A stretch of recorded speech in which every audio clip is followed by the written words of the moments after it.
What if I told you that consciousness creates reality?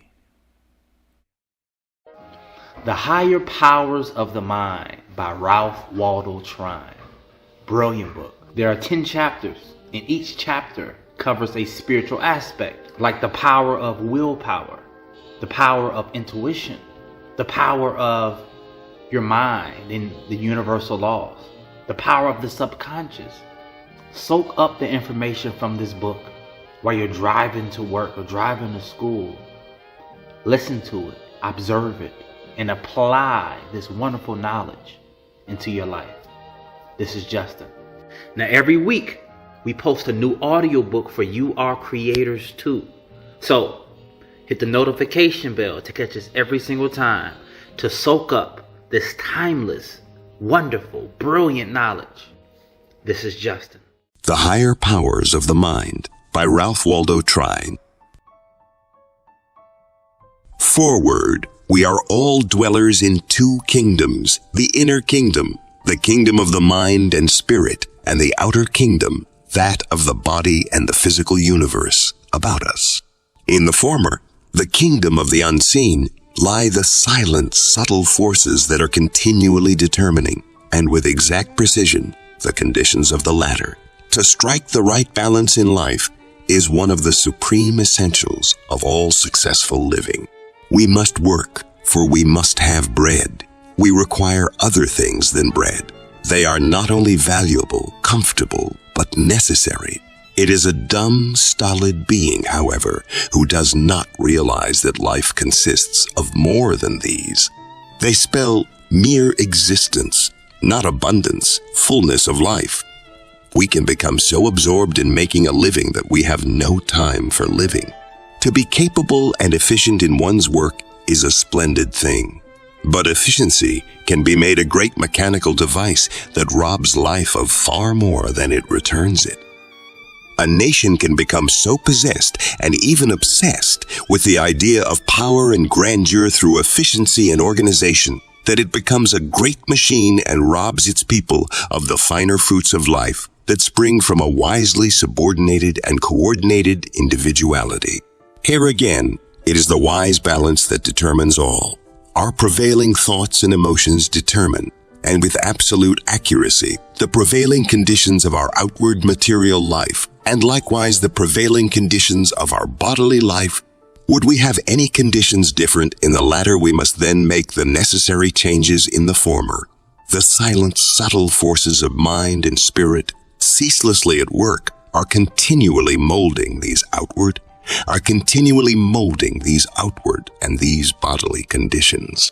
He makes a fundamental error who thinks that these are mere sentimental things in life, vague and intangible.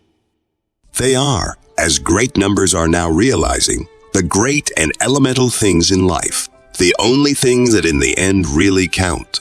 The normal man or woman can never find real and abiding satisfaction in the mere possessions, the mere accessories of life. There is an eternal something within that forbids it. That is the reason why, of late years, so many of our big men of affairs, so many in various public walks in life, likewise many women of splendid equipment and with large possessions, have been and are turning so eagerly to the very things we are considering. To be a mere huckster, many of our big men are finding, cannot bring satisfaction, even though his operations run into millions in the year. And happy is the young man or the young woman who, while the bulk of life still lies ahead, realizes that it is the things of the mind and the spirit, the fundamental things in life, that really count, that here lie the forces that are to be understood and to be used in molding the everyday conditions and affairs of life, that the springs of life are all from within, that as is the inner so always and inevitably will be the outer, to present certain facts that may be conducive to the realization of this more abundant life, is the author's purpose and plan. Chapter 1. The silent, subtle building forces of mind-spirit there are moments in the lives of all of us when we catch glimpses of a life. Our life, that is infinitely beyond the life we are now living, we realize that we are living below our possibilities. We long for the realization of the life that we feel should be. Instinctively, we perceive that there are within us powers and forces that we are making but inadequate use of, and others that we are scarcely using at all. Practical metaphysics, a more simplified and concrete psychology, well-known laws of mental and spiritual science, confirm us in this conclusion. Our own William James, he who so splendidly related psychology, philosophy, and even religion to life in a supreme degree, honored his calling and did a tremendous service for all mankind when he so clearly developed the fact that we have within us powers and forces that we are making all too little use of, that we have within us great reservoirs of power that we have as yet scarcely tapped. The men and the women who are awake to these inner helps, these directing, molding, and sustaining powers and forces that belong to the realm of mind and spirit, are never to be found among those who ask, "Is life worth the living?" For them, life has been multiplied 2, 10, 100-fold. It is not ordinarily because we are not interested in these things, for instinctively we feel them of value. And furthermore, our observations and experiences confirm us in this thought. The pressing cares of the everyday life, in the great bulk of cases, the bread and butter problem of life, which is after all the problem of 99 out of every 100, all seem to conspire to keep us from giving the time and attention to them that we feel we should give them. But we lose thereby tremendous helps to the daily living. Through the body and its avenues of sense, we are intimately related to the physical universe about us. Through the soul and spirit, we are related to the infinite power that is the animating, the sustaining force, the life force of all objective material forms. It is through the medium of the mind that we are able consciously to relate the two. Through it, we are able to realize the laws that underlie the workings of the spirit, and to open ourselves that they may become the dominating forces of our lives. There is a divine current that will bear us with peace and safety on its bosom if we are wise and diligent enough to find it and go with it. Battling against the current is always hard and uncertain. Going with the current lightens the labors of the journey. Instead of being continually uncertain and even exhausted in the mere efforts of getting through, we have time for the enjoyments along the way, as well as the ability to call a word of cheer or to lend a hand to the neighbor, also on the way. The natural normal life is by a law divine under the guidance of the Spirit. It is only when we fail to seek and to follow this guidance, or when we deliberately take ourselves from under its influence, that uncertainties arise, legitimate longings go unfulfilled, and that violated laws bring their penalties. It is well that we remember always that violated law carries with it its own penalty. The supreme intelligence, God, if you please, does not punish. He works through the channel of great immutable systems of law. It is ours to find these laws. That is what mind intelligence is for. Knowing them, we can then obey them and reap the beneficent results that are always a part of their fulfillment. Knowingly or unknowingly, intentionally or unintentionally, we can fail to observe them. We can fail to observe them. We can violate them and suffer the results, or even be broken by them. Life is not so complex if we do not so continually persist in making it so. Supreme intelligence, creative power works only through law. Science and religion are but different approaches to our understanding of the law. When both are real, they supplement one another and their findings are identical. The old Hebrew prophets, through the channel of the Spirit, perceived and enunciated some wonderful laws of the natural and normal life that are now being confirmed by well-established laws of mental and spiritual science, and that are now producing these identical results in the lives of great numbers among us today, when they said, "And thine ears shall hear a word behind thee, saying, This is the way, walk ye in it, when ye turn to the right hand, and when ye turn to the right hand, and when ye turn to the left." And again, The Lord is with you, while ye be with him. And if ye seek him, he will be found of you. But if ye forsake him, he will forsake you.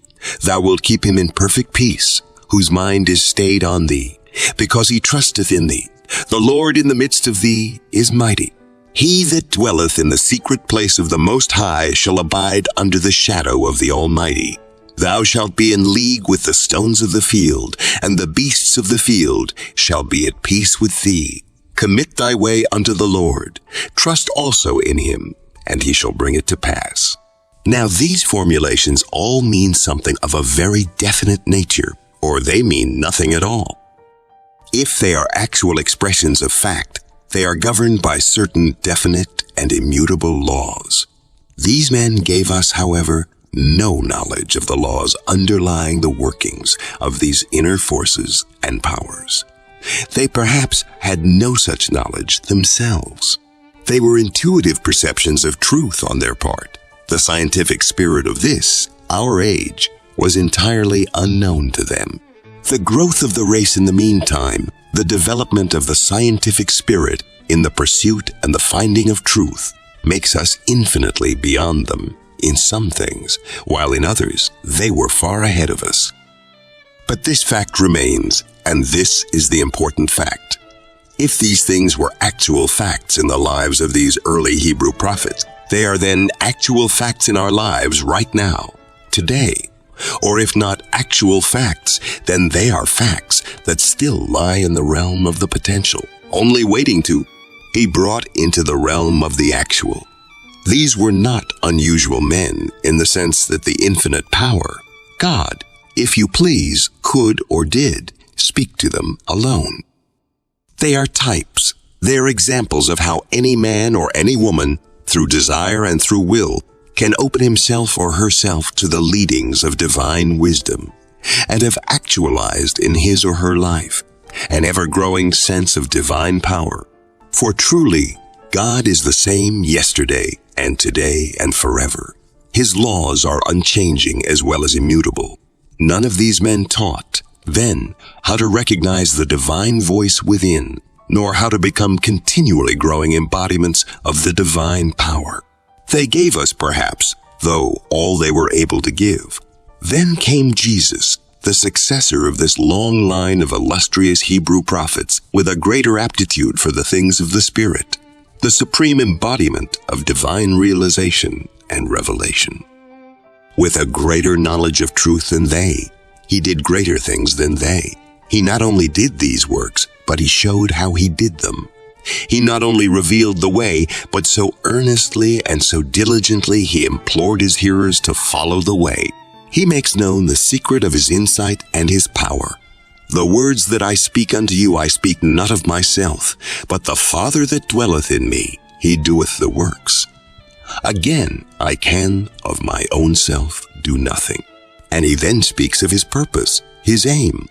I am come that ye might have life, and that ye might have it more abundantly. A little later he adds, the works that I do ye shall do also. Now again, these things mean something of a very definite nature, or they mean nothing at all.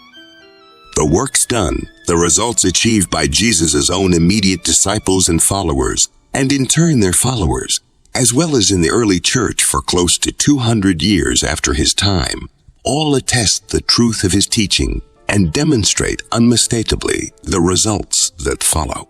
Down through the intervening centuries, the teachings, the lives, and the works of various seers, sages, and mystics within the church and out of the church have likewise attested the truth of his teachings. The bulk of the Christian world, however, since the 3rd century, has been so concerned with various theories and teachings concerning Jesus that it has missed almost completely the real, vital, and vitalizing teachings of Jesus. We have not been taught primarily to follow his injunctions and to apply the truths that he revealed to the problems of our everyday living. Within the last 20 years, or a little more, however, there has been a great going back directly to the teachings of Jesus and a determination to prove their truth and to make effective their assurances. Also, various laws in the realm of mental and spiritual science have become clearly established and clearly formulated. that confirm all his fundamental teachings. There are now definite and well-defined laws in relation to thought as a force, and the methods as to how it determines our material and bodily conditions. There are now certain well-defined laws pertaining to the subconscious mind, its ceaseless building activities, how it always takes its direction from the active, thinking mind, and how through this channel we may connect ourselves with reservoirs of power, so to speak, in an intelligent and effective manner. There are now well-understood laws underlying mental suggestion, whereby it can be made a tremendous source of power in our own lives, and can likewise be made an effective agency in arousing the motive powers of another for his or her healing, habit forming, character building. There are likewise well-established facts, not only as to the value, but the absolute need of periods of meditation and quiet alone with the source of our being, stilling the outer bodily senses, and fulfilling the conditions whereby the voice of the Spirit can speak to us, and through us, and through us, and through us, and through us, and through us, and the power of the Spirit can manifest in and through us. A nation is great only as its people are great. Its people are great in the degree that they strike the balance between the life of the mind and the spirit, all the finer forces and emotions of life, and their outer business organization and activities.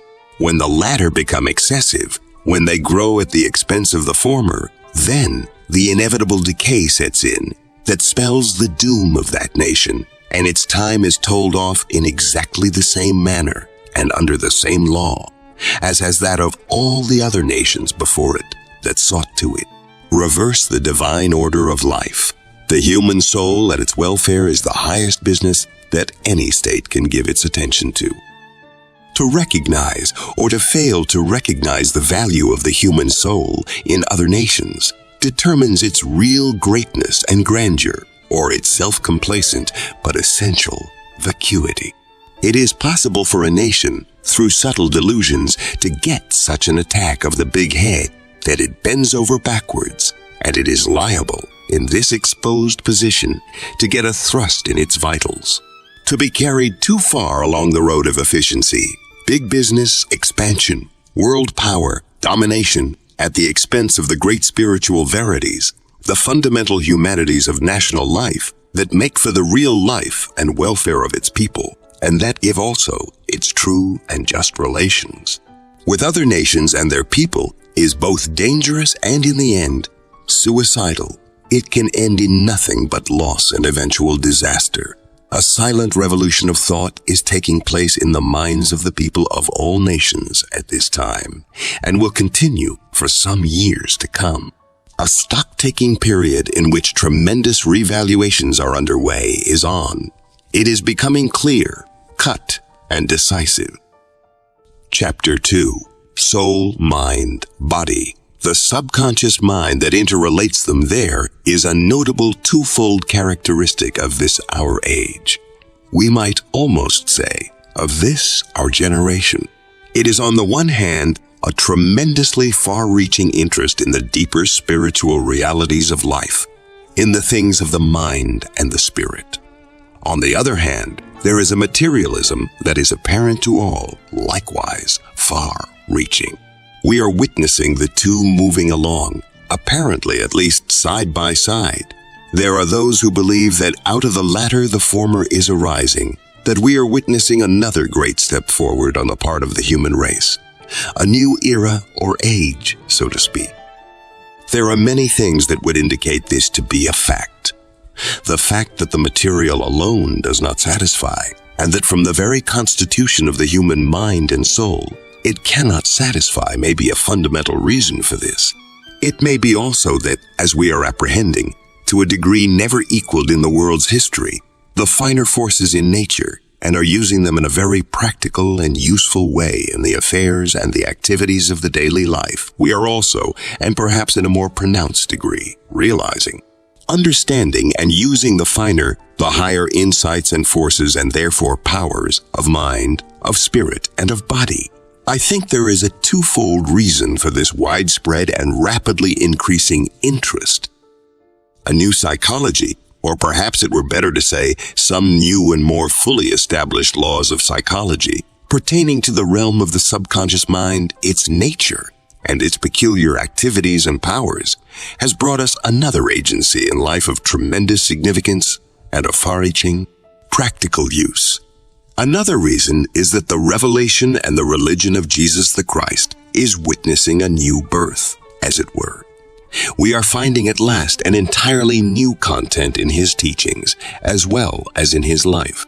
We are dropping our interest in those phases of a Christianity that he probably never taught, and that we have many reasons now to believe he never even thought. Things that were added long years after his time.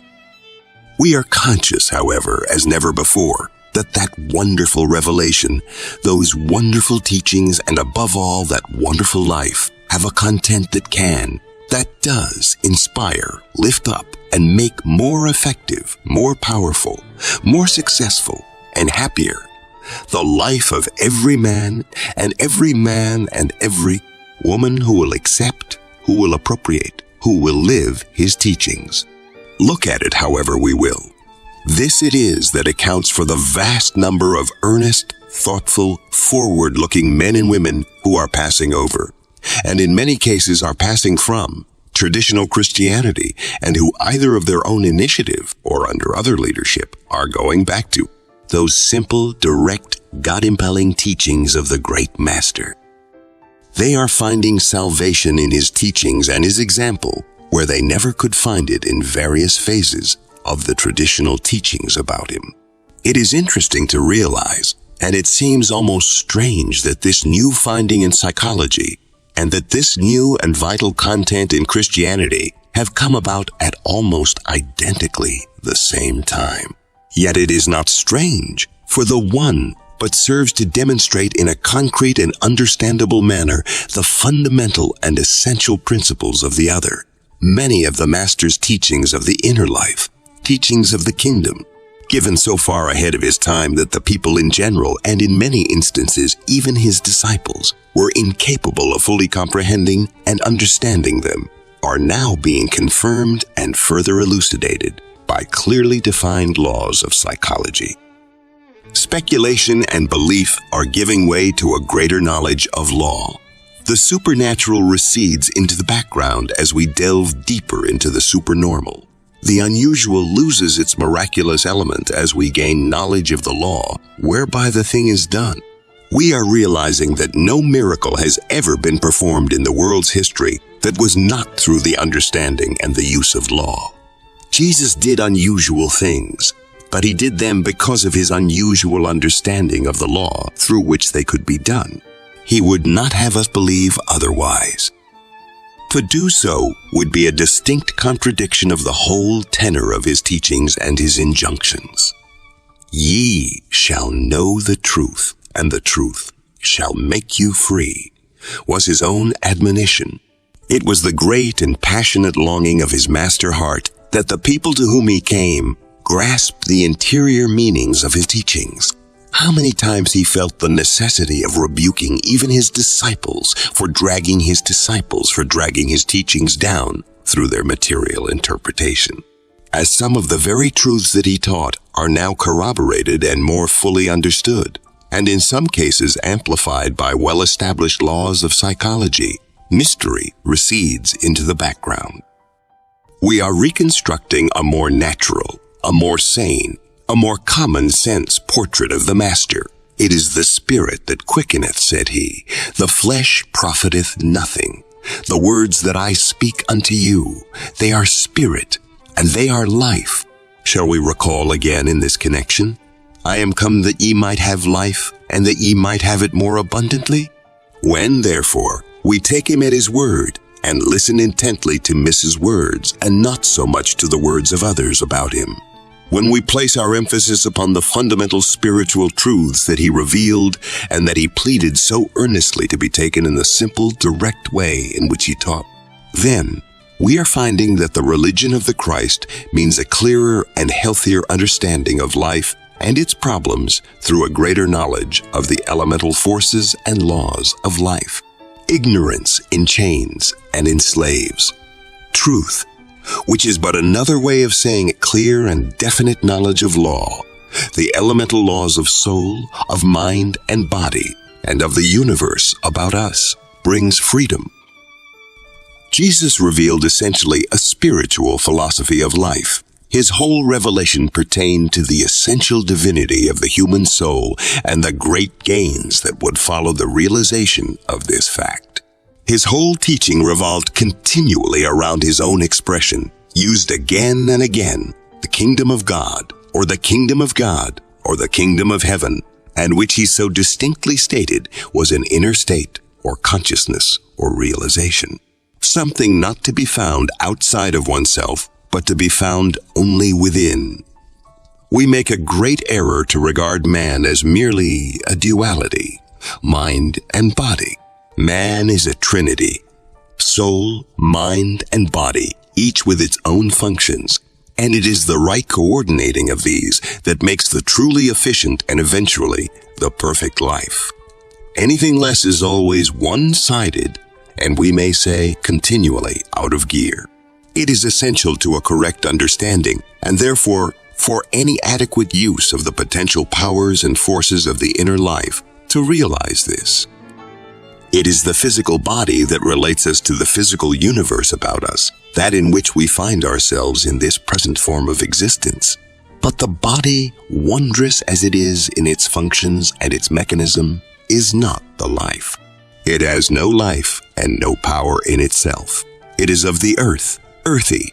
Every particle of it has come from the earth through the food we eat in combination with the air we breathe, and the water we breathe, and the water we drink, and every part of it in time will go back to the earth.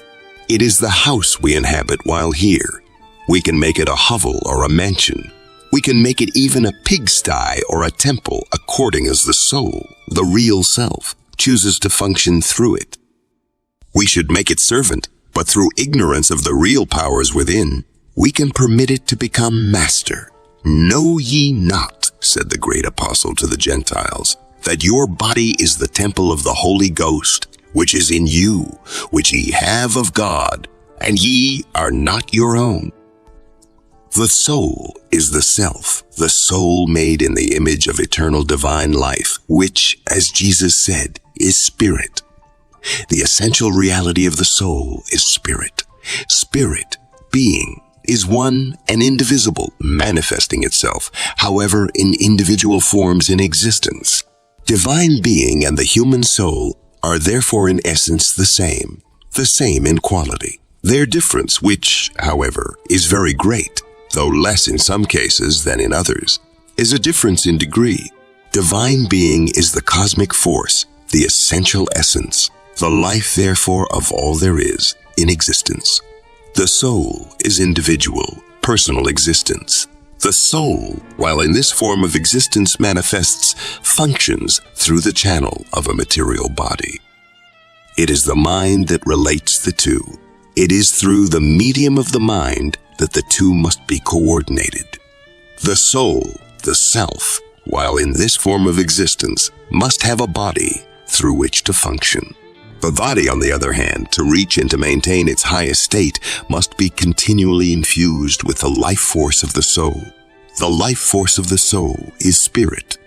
If spirit, then essentially one with infinite divine spirit, for spirit, being, is one. The embodied soul finds itself the tenant of a material body in a material universe, and according to a plan as yet, at least beyond our human understanding, whatever may be our thoughts, our theories regarding it. The whole order of life as we see it, all the world of nature about us, and we must believe the order of human life, is a gradual evolving from the lower to the higher, from the cruder to the finer. The purpose of life is unquestionably unfoldment, growth, advancement, likewise the evolving from the lower and the coarser to the higher and the finer. The higher insights and powers of the soul, always potential within, become of value only as they are realized and used. Evolution implies always involution. The substance of all we shall ever attain or be is within us now, waiting for realization and thereby expression. The soul carries its own keys to all wisdom and to all valuable and usable power. It was that highly illumined seer, Emanuel Swedenborg, who said, "Every created thing is in itself inanimate and dead, but it is animated and caused to live by this, that the divine is in it, and that it exists in and from the divine." Again, the universal end of creation is that there should be an external union of the Creator with the created universe, and this would not be possible unless there were beings in whom His divine might be present, as if in itself, thus in whom it might dwell and abide. To be His abode, they must receive His love and wisdom by a power which seems to be their own, thus must lift themselves up to the Creator as if by their own power, and unite themselves with Him. Without this mutual action, no union would be possible. And again, everyone who duly considers the matter may know that the body does not think, because it is material, but the soul, because it is spiritual. All the rational life, therefore, which appears in the body belongs to the spirit, for the matter of the body is annexed, and, as it were, joined to the spirit, in order that the latter may live and perform uses in the natural world. Since everything which lives in the body and acts and feels by virtue of that life belongs to the spirit alone, it follows that the spirit is the real man. Or, what comes to the same thing, man himself is a spirit, in a form similar to that of his body. Spirit being the real man, it follows that the great central fact of all experience, of all human life, is the coming into a conscious, vital realization of our source, of our real being. In other words, of our essential oneness with the spirit of infinite life and power, the source of all life and all power. We need not look for outside help when we have within us waiting to be realized, and thereby actualized, this divine birthright. Browning was prophet as well as poet when in Paracelsus. He said, "Truth is within ourselves. It takes no rise from outward things, what you may believe. There is an inmost center in us all, where truth abides in fullness, and around wall upon wall the gross flesh hems it in. This perfect, clear perception, which is truth, a baffling and perverting carnal mesh binds it and makes all error, and to know rather consists in opening out a way whence the imprisoned splendor may escape, than in effecting entry for a light supposed to be without." How strangely similar in meaning it seems to that saying of an earlier prophet, Isaiah, "And thine ears shall hear a word behind thee, saying, This is the way, walk ye in it, when ye turn to the right hand, and when ye turn to the right hand, and when ye turn to the left." All great educators are men of great vision. It was Dr. Hiram Corson who said, "It is what man draws up from his sub-self, which is of prime importance in his true education, not what is put into him.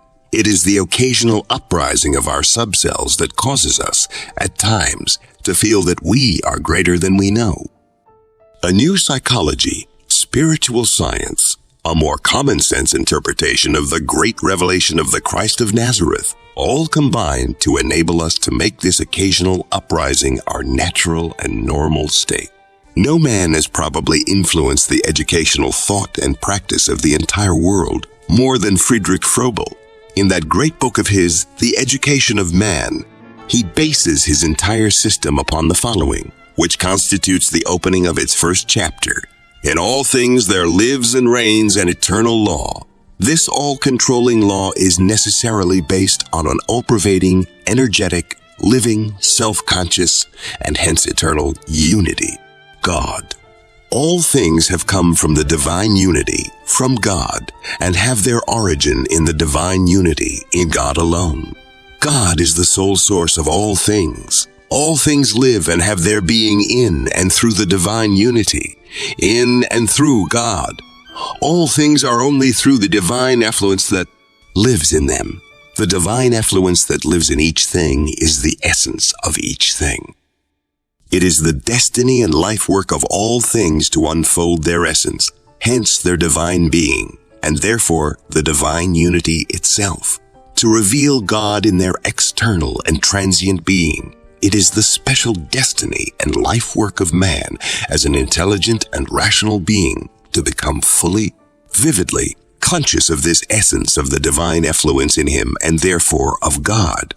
The precept for life in general and for everyone is exhibit only thy spiritual by life in the external, and by means of the external in thy actions, and observe the requirements of thy inner being and its nature.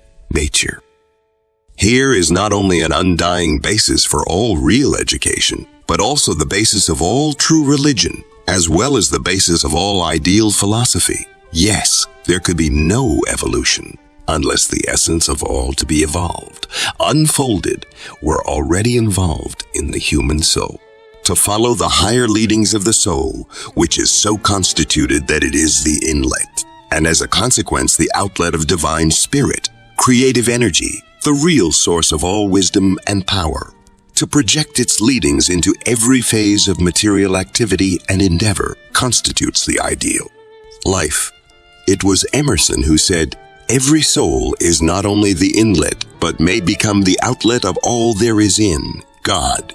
To keep this inlet open so as not to shut out the divine inflow is the secret of all higher achievement, as well as attainment.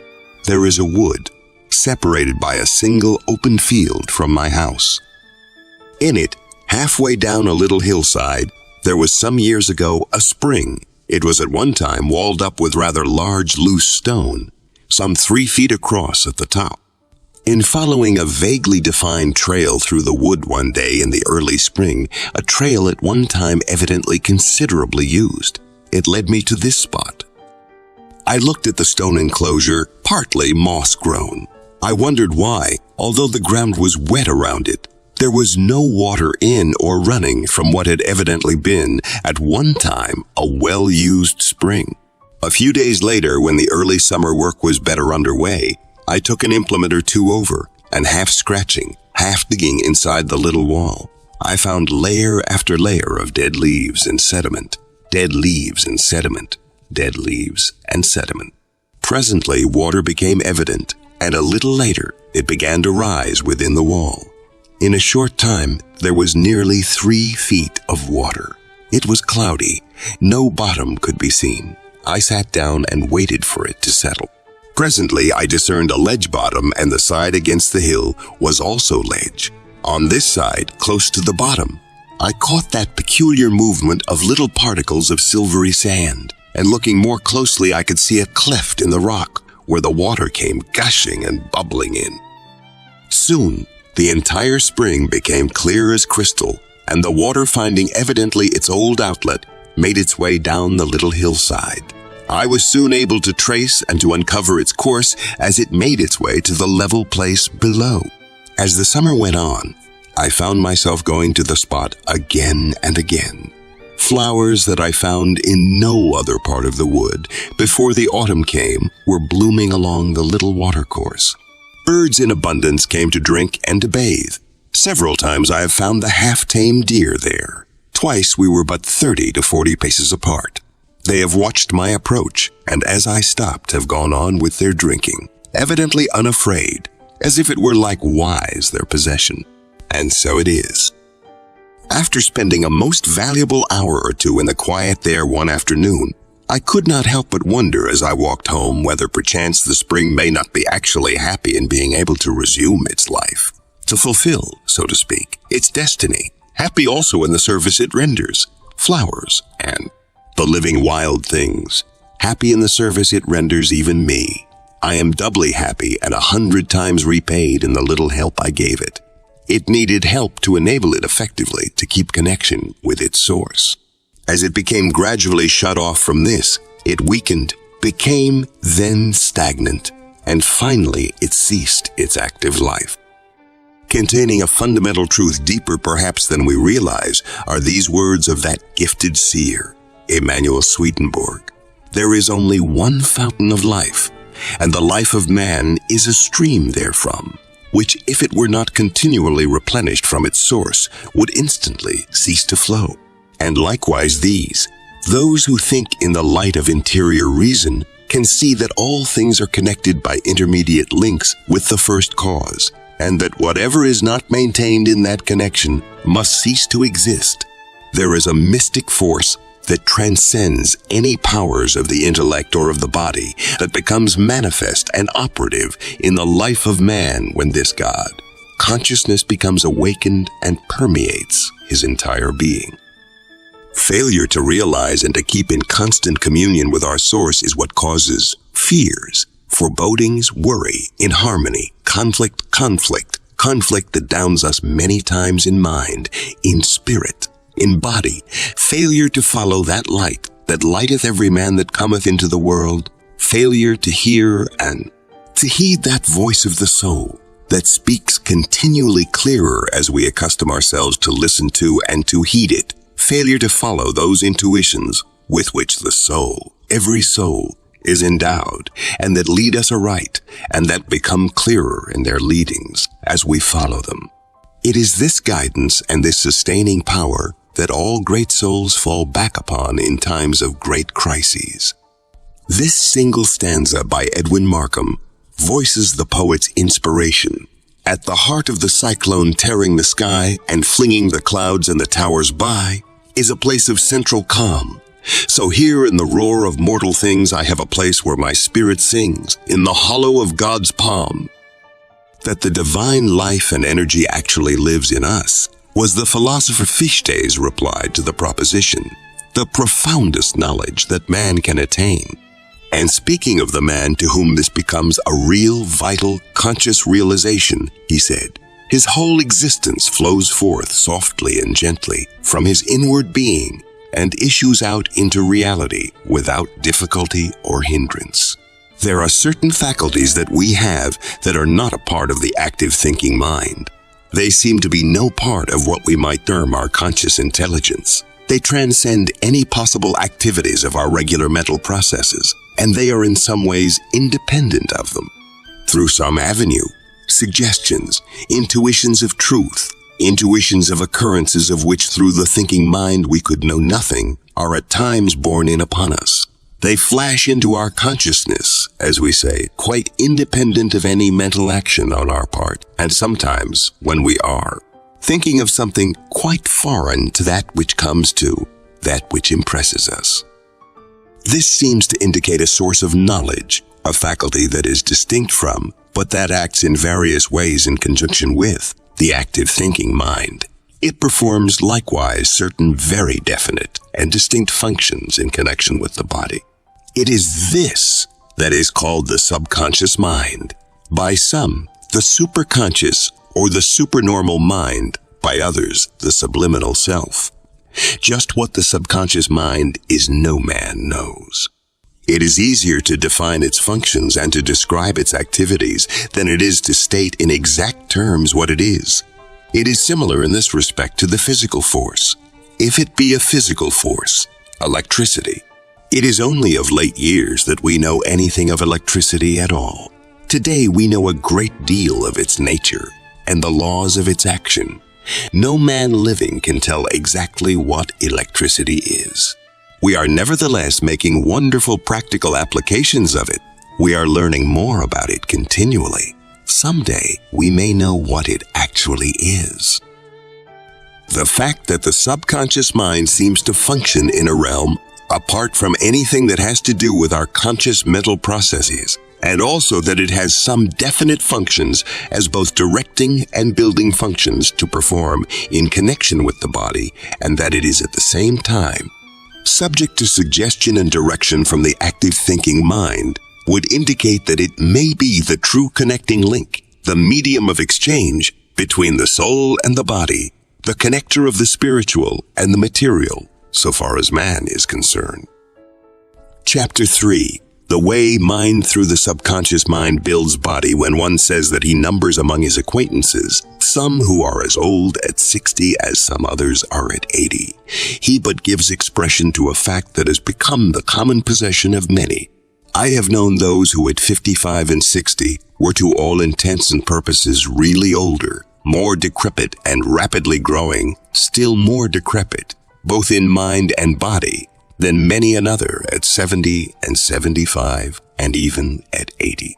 History, then, is replete with instances, memorable instances, of people, both men and women, who have accomplished things at an age, who have even begun and carried through to successful completion things at an age that would seem to thousands of others, in the captivity of age, with their backs to the future, ridiculous even to think of accomplishing, much less of beginning. On account of a certain law that has always seemed to me to exist, and that I am now firmly convinced is very exact in its workings, I have been interested in talking with various ones and in getting together various facts relative to this great discrepancy in the ages of these two classes of old people. Within the year, I called upon a friend whom, on account of living in a different portion of the country, I hadn't seen for nearly 10 years. Conversation revealed to me the fact that he was then in his 80th year. I could notice scarcely a change in his appearance, walk, voice, and spirit. We talked at length upon the various so-called periods of life. He told me that about the only difference that he noticed in himself as compared with his middle life was that now when he goes out to work in his garden and among his trees, bushes, and vines, and he has had many for many years, he finds that he is quite ready to quit and to come in at the end of about 2 hours, and sometimes a little sooner, when formerly he could work regularly without fatigue for the entire half day. In other words, he has not the same degree of endurance that he once had. Among others, there comes to mind in this connection another who is a little under 70. It chances to be a woman. She is bent and decrepit and growing more so by very fixed stages each 12-month. I have known her for over a dozen years. At the time when I first knew her, she was scarcely 50. 8, she was already bent and walked with an uncertain, almost faltering tread. The dominant note of her personality was then as now, but more so now, fear for the present, fear for the future, a dwelling continually on her ills, her misfortunes, her symptoms, her approaching and increasing helplessness.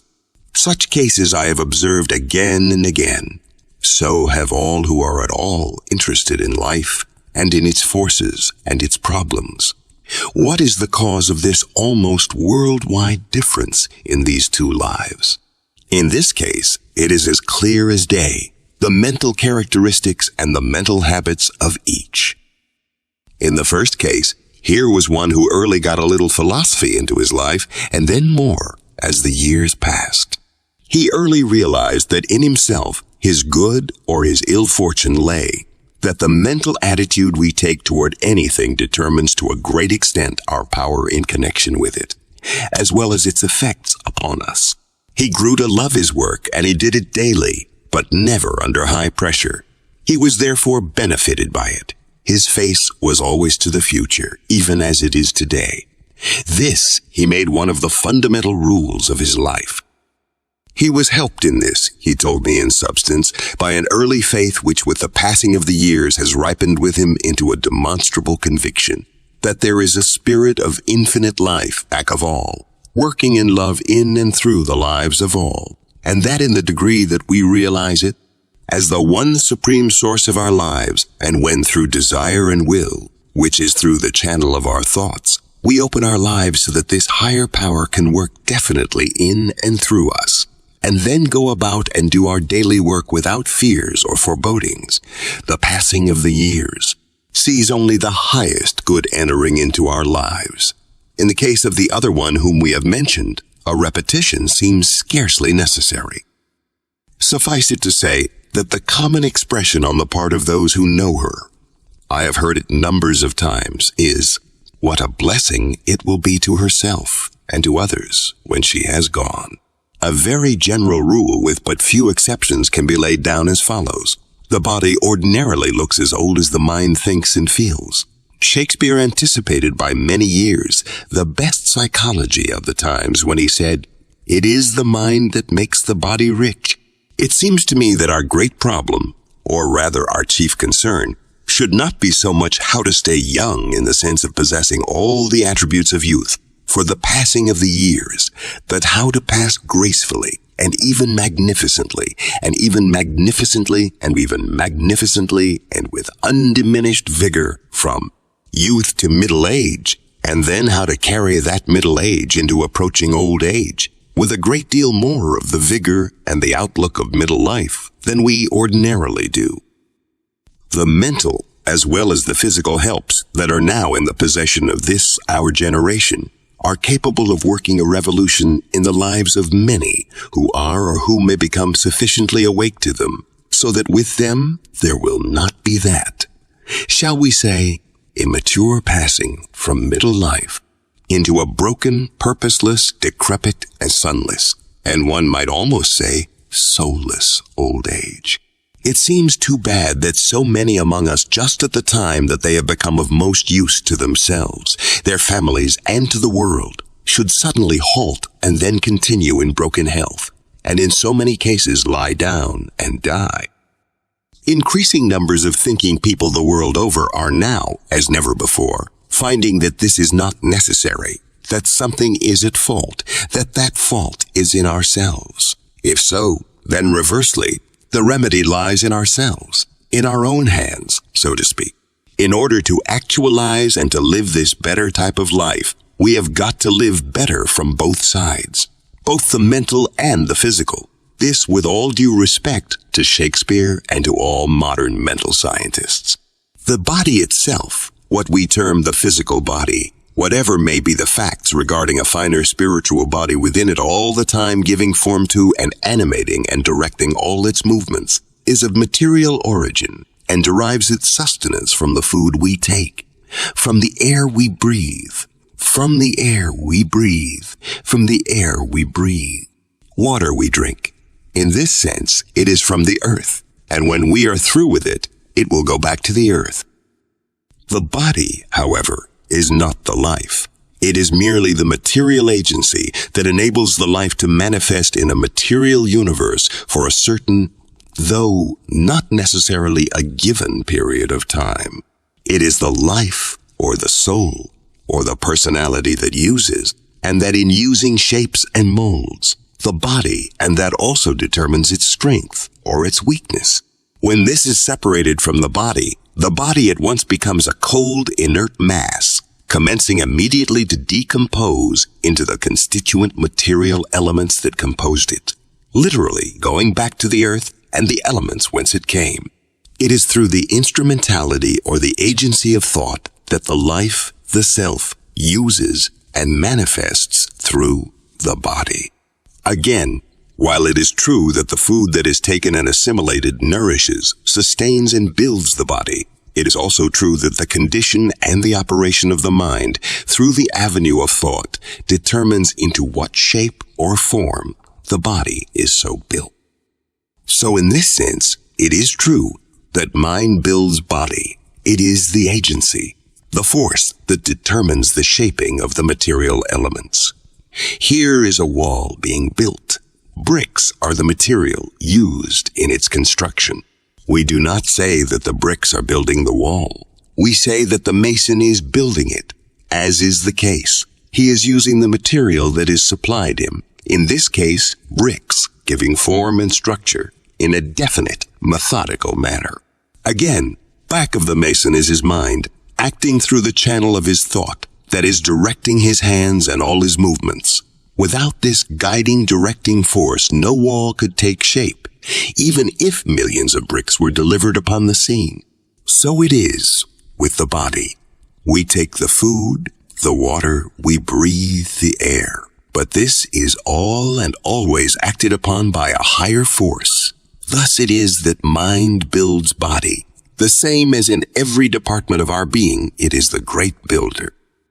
Our thoughts shape and determine our features, our walk, the posture of our bodies, our voices. They determine the effectiveness of our mental and our physical activities, as well as all our relations with and influence or effects upon others. You say, I admit the operation of, and even in certain cases, the power of thought. Also, that at times it has an influence upon our general feelings, but I do not admit that it can have any direct influence upon the body. Here is one who has allowed herself to be long given to grief, abnormally so. Notice her lowered physical condition, her lack of vitality.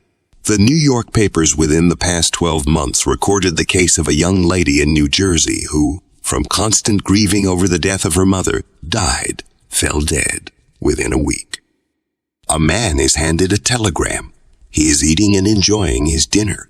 He reads the contents of the message. Almost immediately afterward, his body is a-tremble. His face either reddens or grows ashy white. His appetite is gone. Such is the effect of the mind upon the stomach that it literally refuses the food. If forced upon it, it may reject it entirely. A message is delivered to a lady. She is in a genial, happy mood. Her face whitens.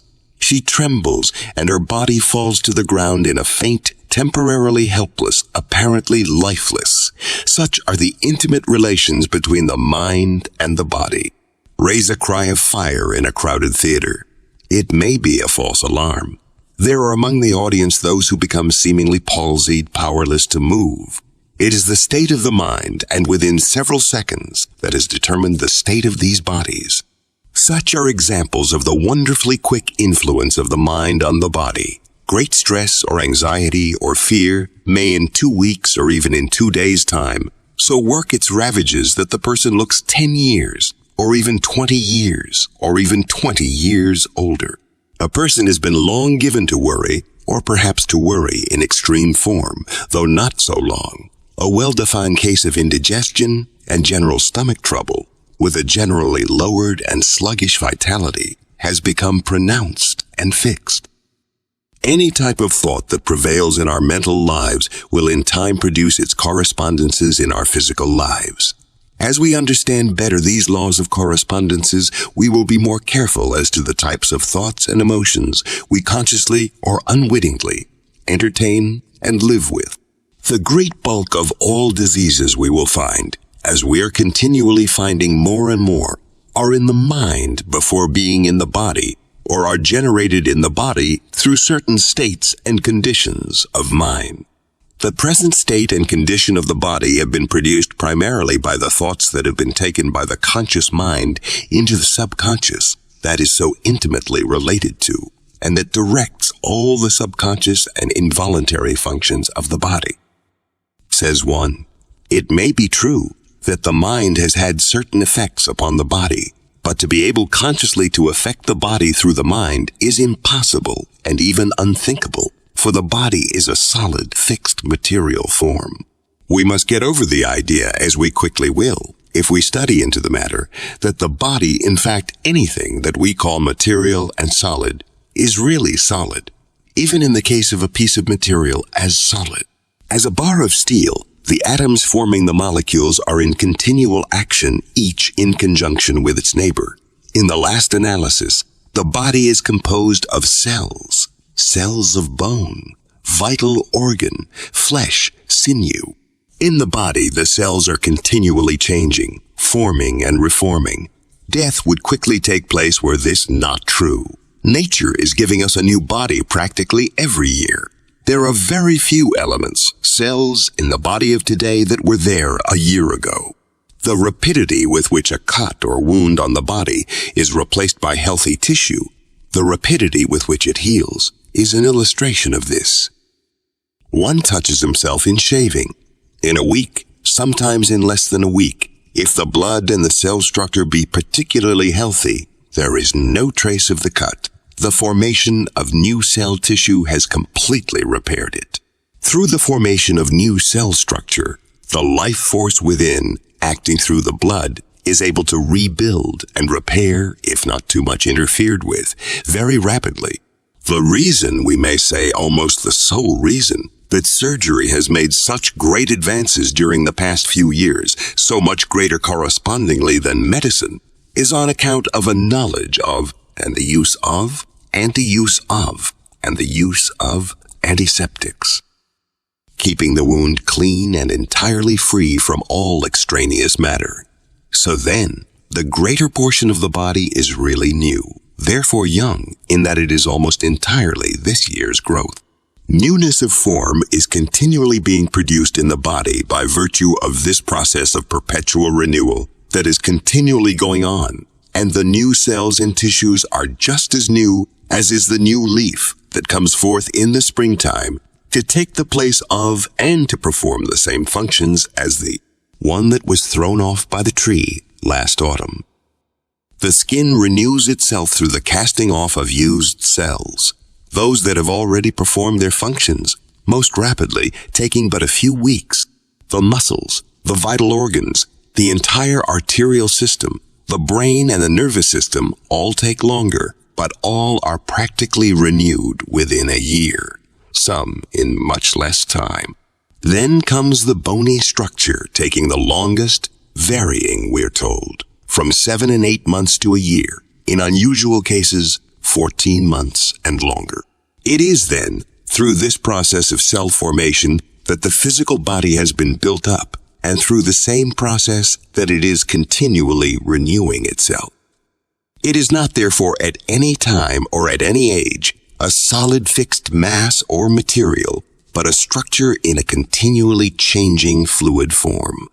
It is therefore easy to see how we have it in our power when we are once awake to the relations between the conscious mind and the subconscious, and it in turn in its relations to the various involuntary and vital functions of the body, to determine to a great extent how the body shall be built, or how it shall be rebuilt.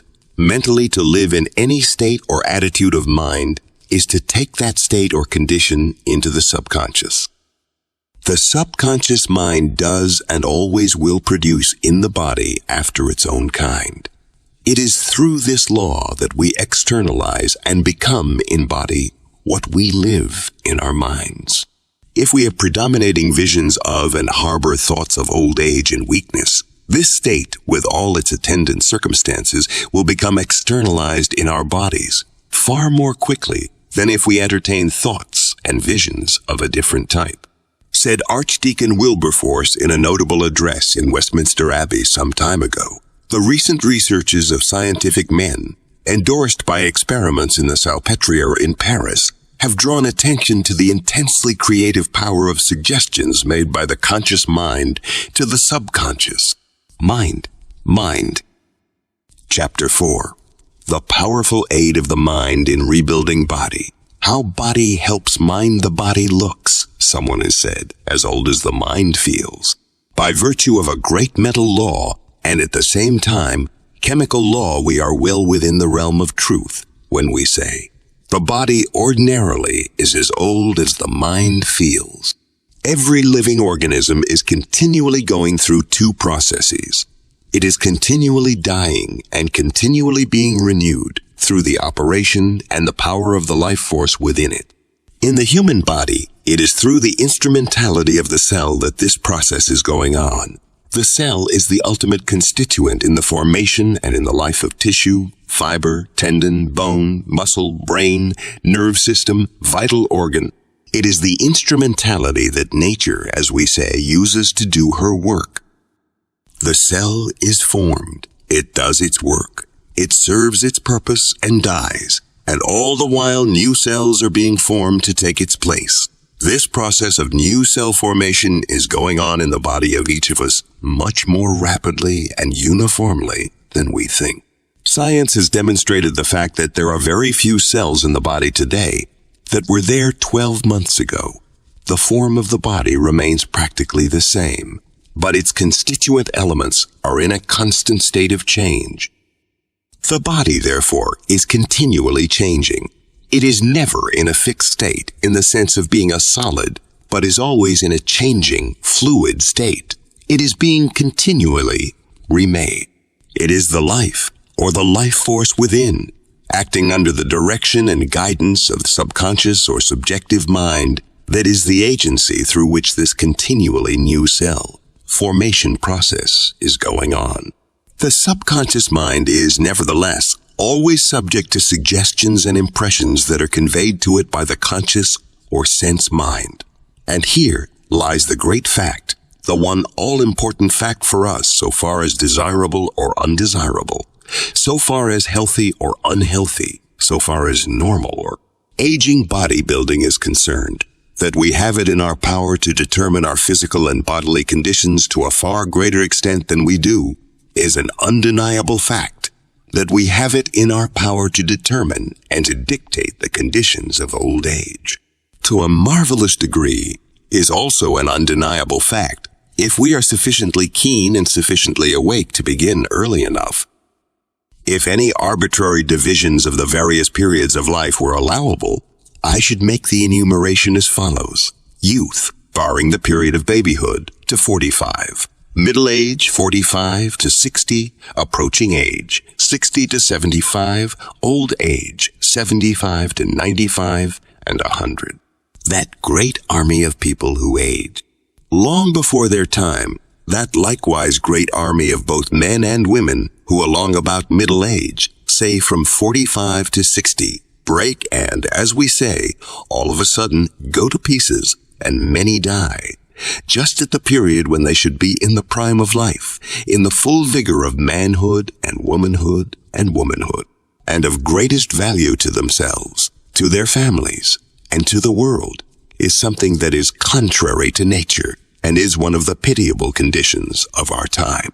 A greater knowledge, a little foresight, a little care in time could prevent this in the great majority of cases. In 90 cases out of every 100, without question, abounding health and strength, wholeness, is the natural law of the body. The life force of the body, acting always under the direction of the subconscious mind, will build and always does build healthily and normally unless too much interfered with.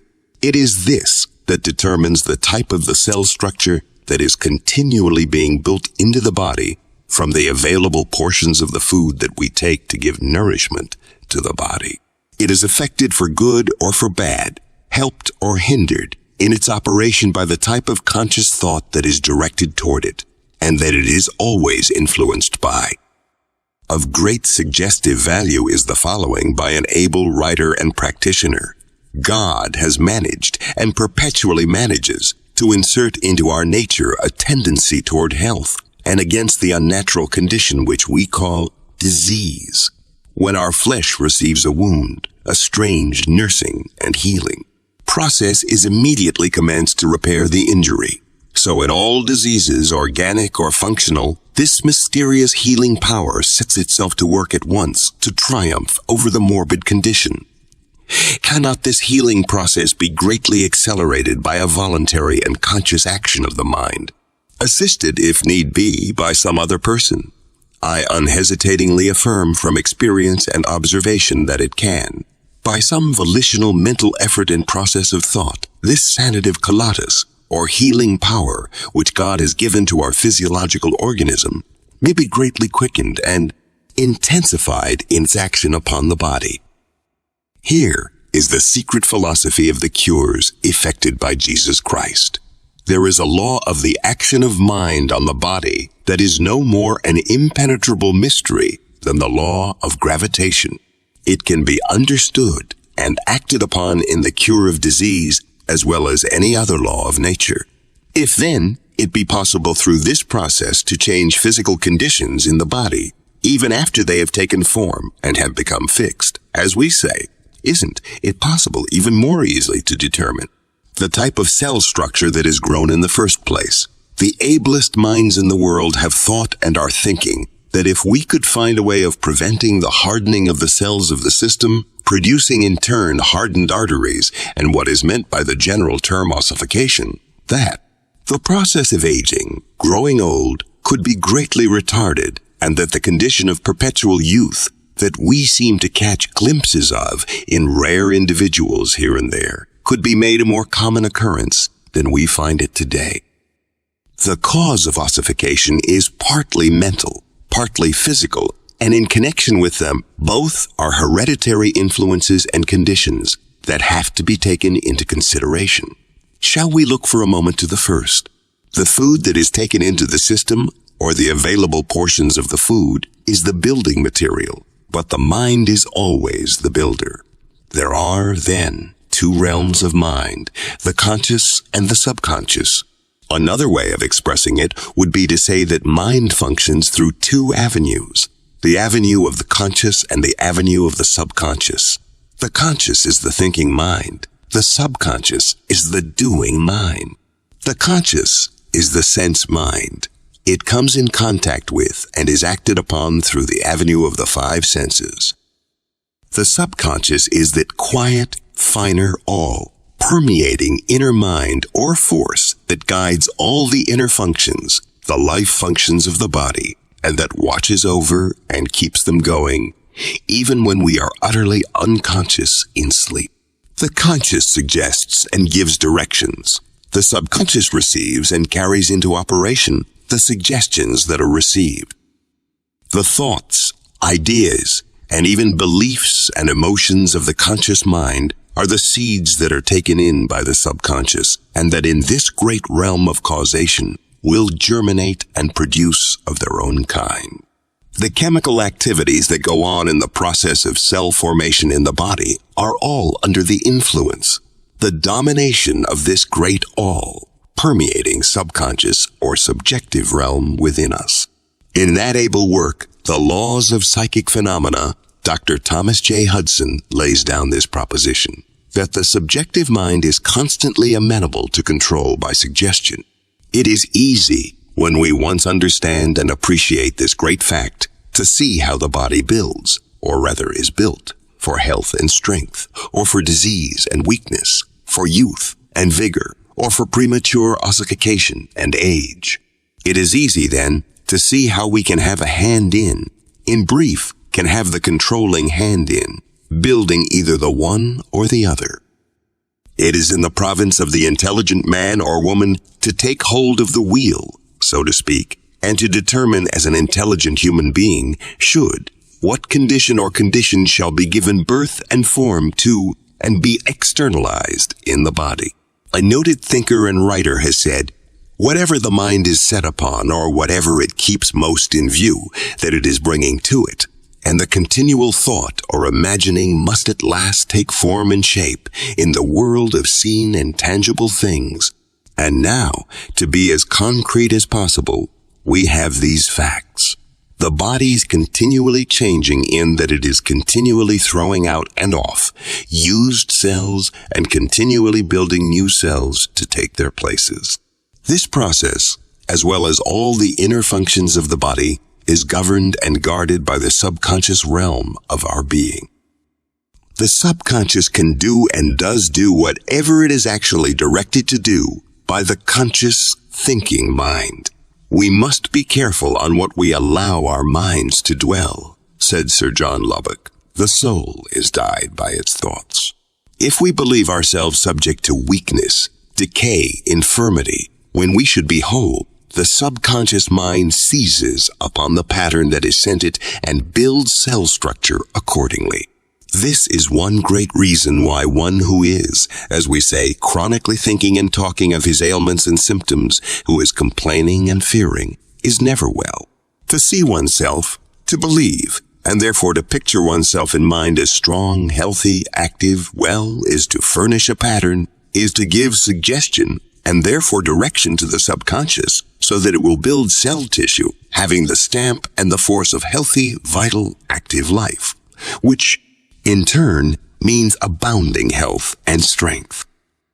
So, likewise, at about the time that old age is supposed ordinarily to begin when it is believed in and looked for by those about us, and those who act in accordance with this thought.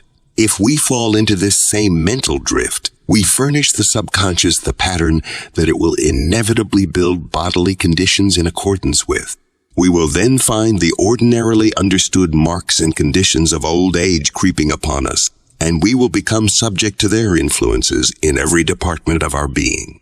Whatever is thus pictured in the mind and lived in, the life force will produce.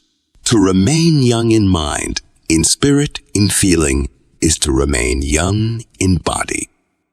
Growing old at the period or age at which so many grow old is to a great extent a matter of habit. To think health and strength, to see ourselves continually growing in this condition, is to set into operation the subtlest dynamic force for the externalization of these conditions in the body that can be even conceived of. If one's bodily condition, through abnormal, false mental and emotional habits, has become abnormal and diseased, this same attitude of mind, of spirit, of imagery, is to set into operation a subtle and powerful corrective agency that, if persisted in, will inevitably tend to bring normal, healthy conditions to the front again. True, if these abnormal, diseased conditions have been helped on or have been induced by wrong physical habits, by the violation of physical laws, this violation must cease. But combine the two, and then give the body the care that it requires in a moderate amount of simple, wholesome food, regular cleansing to assist it in the elimination of impurities and of used cell structure that is being regularly cast off, an abundance of pure air and of moderate exercise, and a change amounting almost to a miracle can be wrought. It may be indeed what many people of olden time would have termed a miracle. The mind thus becomes a silent, transforming, sanative energy of great potency and power. That it can be so used is attested by the fact of the large numbers and the rapidly increasing numbers all about us who are so using it. This is what many people all over our country are doing today, with the results that, by a great elemental law, divine law if you choose, many are curing themselves of various diseases. Many are exchanging weakness and impotence for strength and power. Many are ceasing, comparatively speaking, are politely refusing to grow old. Thought is a force, subtle and powerful, and it tends inevitably to produce of its kind. In forestalling old age, at least old age of the decrepit type, it is the period of midlife where the greatest care is to be employed. If, at about the time, old age is supposed ordinarily to begin the turn, at middle life or a little later, we would stop to consider what this period really means. That it means with both men and women, a period of life where some simple readjustments are to be made. A period of a little rest, a little letting up, a temporary getting back to the playtime of earlier years, and a bringing of these characteristics back into life again. Then a complete letting up would not be demanded by nature a little later, as it is demanded in such a lamentably large number of cases at the present time. So, in a definite, deliberate way, youth should be blended into the middle life, and the resultant should be a force that will stretch middle life for an indefinite period into the future. And what an opportunity is here for mothers at about the time that the children have grown, and some or all even have flown. Of course, mother shouldn't go and get foolish. She shouldn't go cavorting around in a 16-year-old hat when the hat of the 35-year-old would undoubtedly suit her better. But she should rejoice that the golden period of life is still before her. Now she has leisure to do many of those things that she has so long wanted to do. The world's rich field of literature is before her, the line of study or work she has longed to pursue, she bringing to it a better equipped mind and experience than she has ever had before.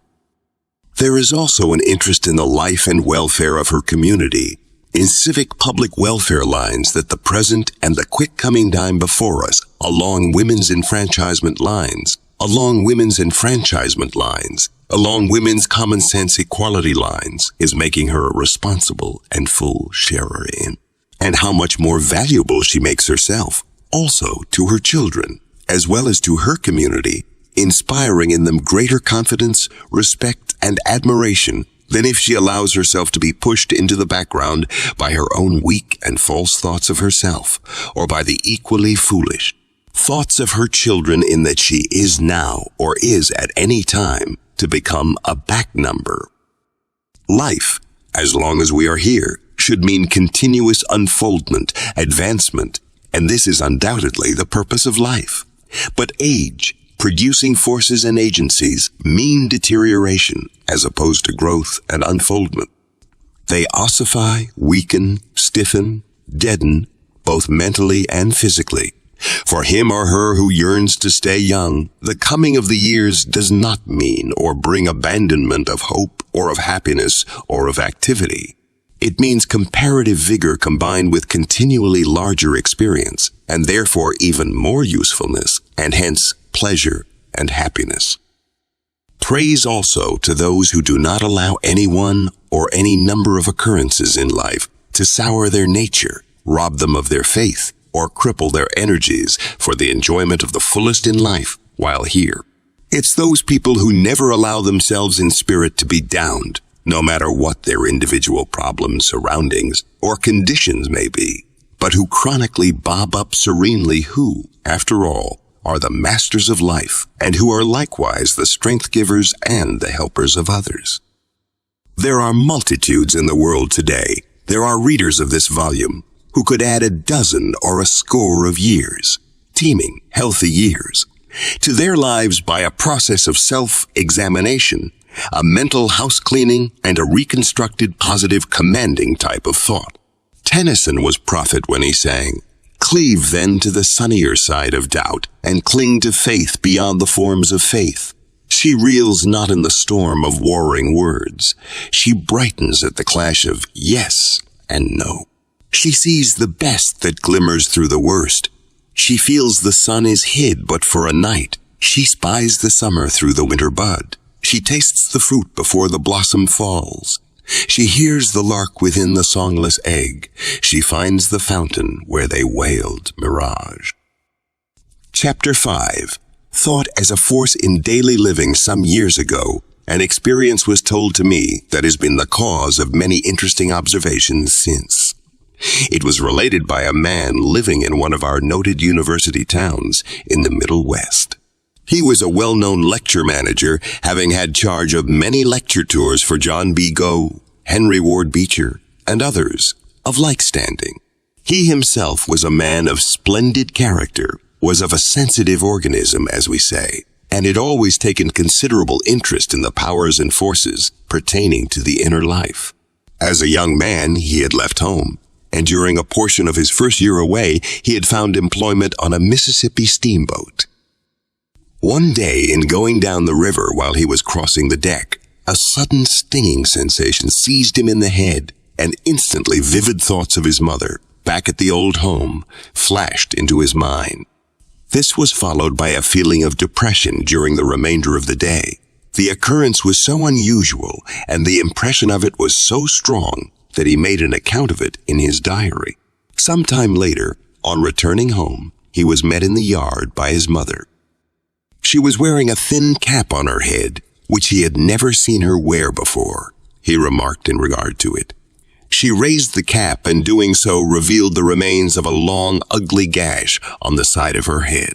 She then said that some months before, naming the time, she had gone into the backyard and had picked up a heavy crooked stick having a sharp end to throw it out of the way, and in throwing it, it had struck a wire clothesline immediately above her head and had rebounded with such force that it had given her the deep scalp wound of which she was speaking. On unpacking his bag, he looked into his diary and found that the time she had mentioned corresponded exactly with the strange and unusual occurrence to himself as they were floating down the Mississippi. The mother and son were very near one to the other, close in their sympathies, and there can be but little doubt that the thoughts of the mother, as she was struck, went out, and perhaps went strongly out, to her boy who was now away from home. He, being sensitively organized and intimately related to her in thought, and alone at the time, undoubtedly got, if not her thought, at least the effects of her thought, as it went out to him under these peculiar and tense conditions. There are scores, if not hundreds of occurrences of a more or less similar nature that have occurred in the lives of others, many of them well authenticated. How many of us, even, have had the experience of suddenly thinking of a friend of whom we have not thought for weeks or months, and then entirely unexpectedly meeting or hearing from this same friend? How many have had the experience of writing a friend, one who has not been written to or heard from for a long time, and within a day or two getting a letter from that friend, the letters crossings, as we are accustomed to say. There are many other experiences or facts of a similar nature, and many of them exceedingly interesting, that could be related did space permit. These all indicate to me that thoughts are not mere indefinite things, but that thoughts are forces, that they go out, and that every distinct, clear-cut thought has or may have an influence of some type. Thought transference, which is now unquestionably an established fact, notwithstanding much chicanery that is still to be found in connection with it, is undoubtedly to be explained through the fact that thoughts are forces. A positive mind through practice, at first with very simple beginnings, gives form to a thought that another mind open and receptive to it, and sufficiently attuned to the other mind, is able to receive. Wireless telegraphy as a science has been known but a comparatively short time. The laws underlying it have been in the universe perhaps, or undoubtedly, always. It is only lately that the mind of man has been able to apprehend them and has been able to construct instruments in accordance with these laws. We are now able, through a knowledge of the laws of vibration, and by using the right sending and receiving instruments, to send actual messages many hundreds of miles directly through the ether, and without the more clumsy accessories of poles and wires. This much of it we know. There is perhaps even more yet to be known. We may find, as I am inclined to think we shall find, that thought is a form of vibration. When a thought is born in the brain, it goes out just as a sound wave goes out, and transmits itself through the ether, making its impressions upon other minds that are in a sufficiently sensitive state to receive it. This in addition to the effects that various types of thoughts have upon the various bodily functions of the one with whom they take origin. We are, by virtue of the laws of evolution, constantly apprehending the finer forces of nature, the tallow dip, the candle, the oil lamp, years later a more refined type of oil, gas, electricity, the latest tungsten lights, radium, and we may be still only at the beginnings. Our finest electric lights of today will seem crude, and the quality of their light even more crude. 20 years hence, even less. Many other examples of our gradual passing from the coarser to the finer in connection with the laws and forces of nature occur readily to the minds of us all. The present great interest on the part of thinking men and women everywhere, in addition to the more particular studies, experiments, and observations of men such as Sir Oliver Lodge, Sir William Ramsay, and others, in the powers and forces pertaining to the inner life, is an indication that we have reached a time when we are making great strides along these lines. Some of our greatest scientists are thinking that we are on the eve of some almost startling glimpses into these finer realms. My own belief is that we are likewise on the eve of apprehending the more precise nature of thought as a force, the methods of its workings, and the law underlying its more intimate and everyday uses. Of one thing we can rest assured.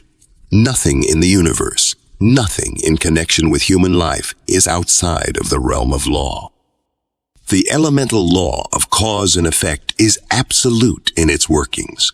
One of the great laws pertaining to human life is, as is the inner, so always and inevitably is the outer, cause-effect.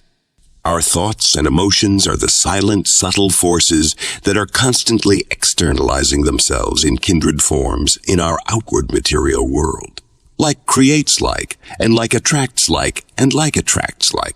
As is our prevailing type of thought, so is our prevailing type and our condition of life. The type of thought we entertain has its effect upon our energies and to a great extent upon our bodily conditions and states.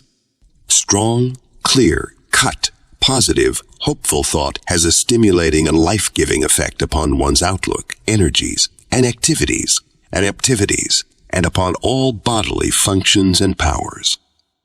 A falling state of the mind induces a chronically gloomy outlook and produces inevitably a falling condition of the body.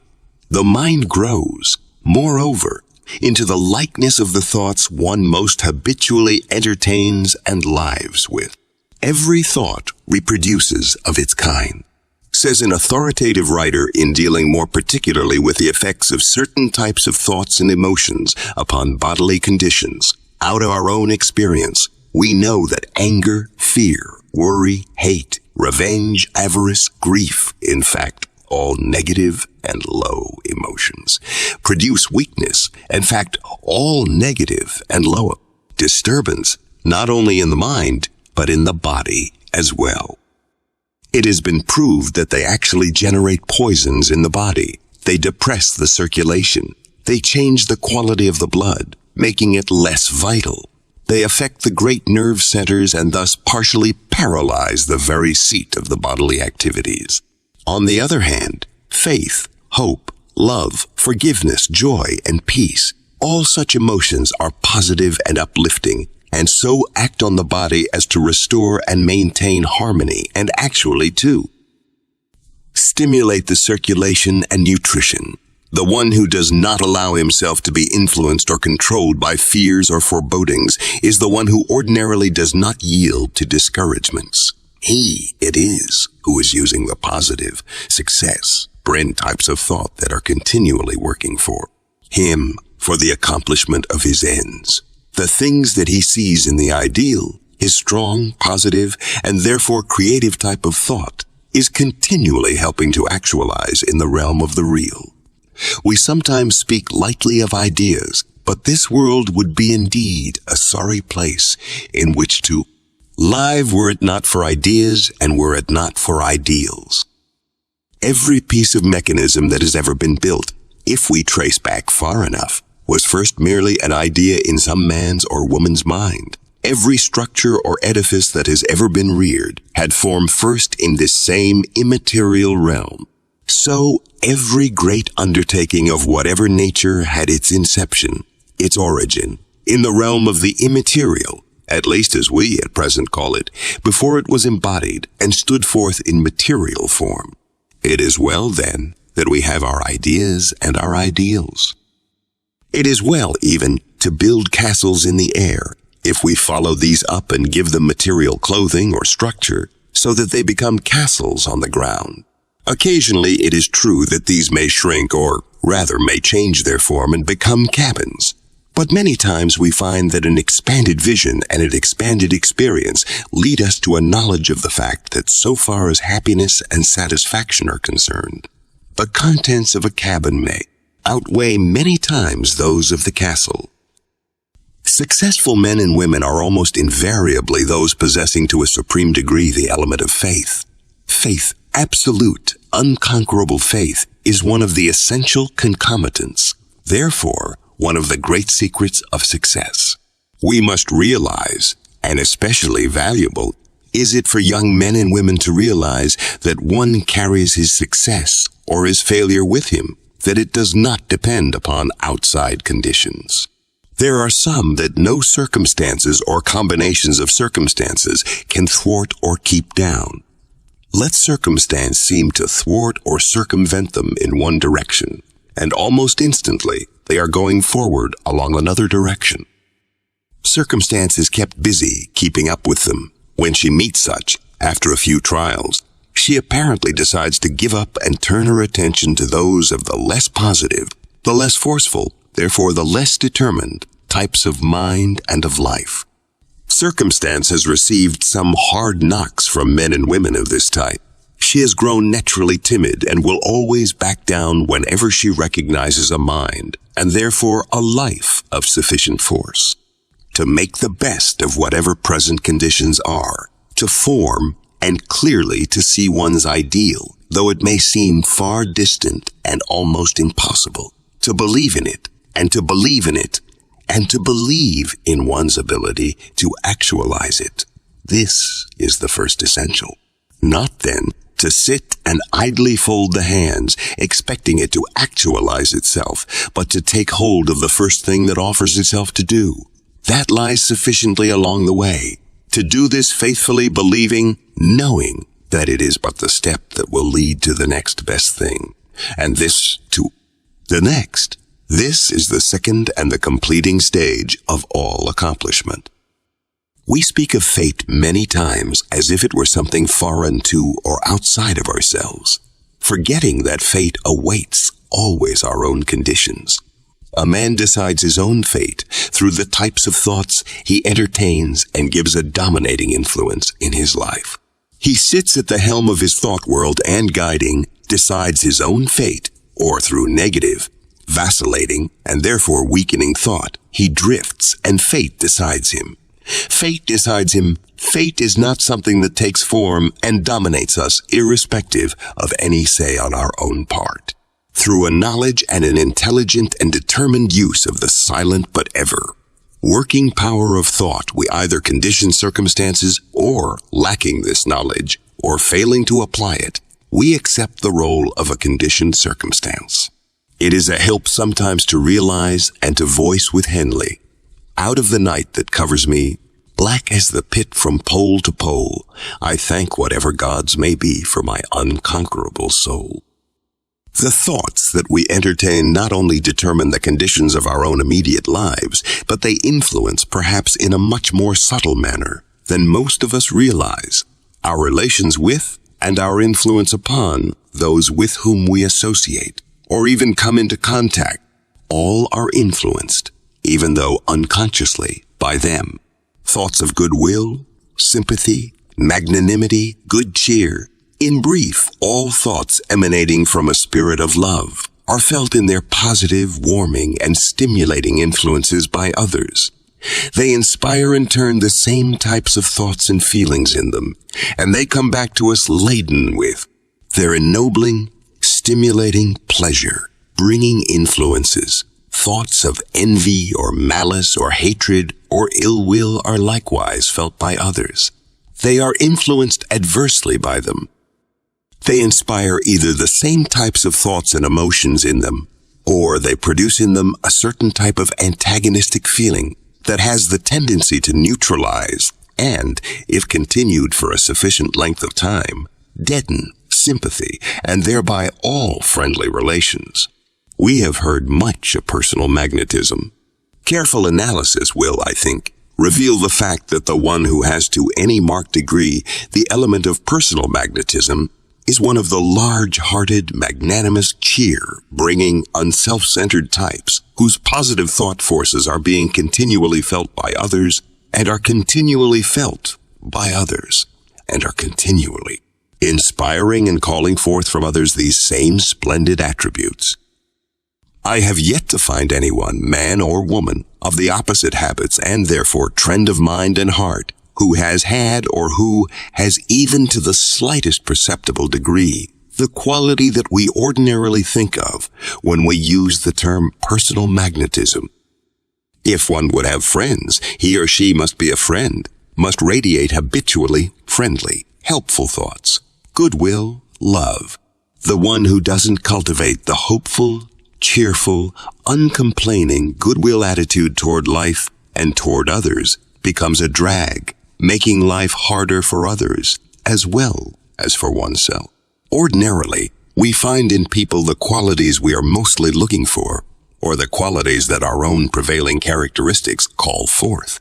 The larger the nature, the less critical and cynical it is, the more it is given to looking for the best and the highest in others, and the less, therefore, is it given to gossip. It was Jeremy Bentham who said, "In order to love mankind, we must not expect too much of them." And Goethe had a still deeper vision when he said, "Who is the happiest of men? He who values the merits of others, and in their pleasure takes joy, even as though it were his own." The chief characteristic of the gossip is that he or she prefers to live in the low-lying miasmic strata of life, reveling in the negatives of life and taking joy in finding and peddling about the findings that he or she naturally makes there. The larger natures see the good and sympathize with the weaknesses and the frailties of others. They realize also that it is so consummately inconsistent, many times even humorously inconsistent, for one also with weaknesses, frailties, and faults, though perhaps of a little different character, to sit in judgment of another. Gossip concerning the errors or shortcomings of another is judging another, The one who is himself perfect is the one who has the right to judge another. By a strange law, however, though by a natural law, we find, as we understand life in its fundamentals better, such a person is seldom, if ever, given to judging, much less to gossip. Life becomes rich and expansive through sympathy, goodwill, and good cheer, not through cynicism or criticism. That splendid little poem of but a single stanza by Edwin Markham, outwitted, points after all to one of life's fundamentals. He drew a circle that shut me out. Heretic, rebel, a thing to flout, but love and I had the wit to win. We drew a circle that took him in. All life is from an inner center outward. As within, so without. As we think we become, which means simply this: our prevailing thoughts and emotions are never static, but dynamic. Thoughts are forces. Like creates like, and like attracts like. It is therefore for us to choose whether we shall be interested primarily in the great spiritual forces and powers of life, or whether we shall be interested solely in the material things of life. But there is a wonderful law which we must not lose sight of. It is to the effect that when we become sufficiently alive to the inner powers and forces, to the inner springs of life, the material things of life will not only follow in a natural and healthy sequence, but they will also assume their right proportions. They will take their right places. It was the recognition of this great fundamental fact of life that Jesus had in mind when he said, "But rather seek ye the kingdom of God, and all these things shall be added unto you." Meaning, as he so distinctly stated, the kingdom of the mind and spirit made open and translucent to the leading of the divine wisdom inherent in the human soul. When that leading is sought, and when through the right ordering of the mind, we make the conditions whereby it may become operative in the individual life. The great value of God as taught by Jesus is that God dwells in us. It is truly Emmanuel, God with us. The law must be observed. The conditions must be met. The Lord is with you while ye be with him, and if ye will seek him, he will be found of you. The Spirit of the living God dwelleth in you. If any of you lack wisdom, let him ask of God, that giveth to all men liberally, and upbraideth not, and it shall be given him. But let him ask in faith, nothing wavering.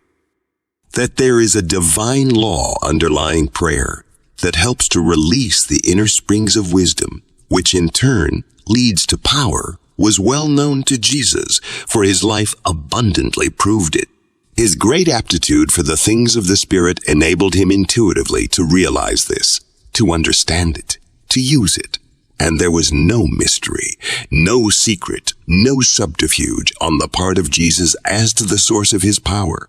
In clear and unmistakable words, he made it known.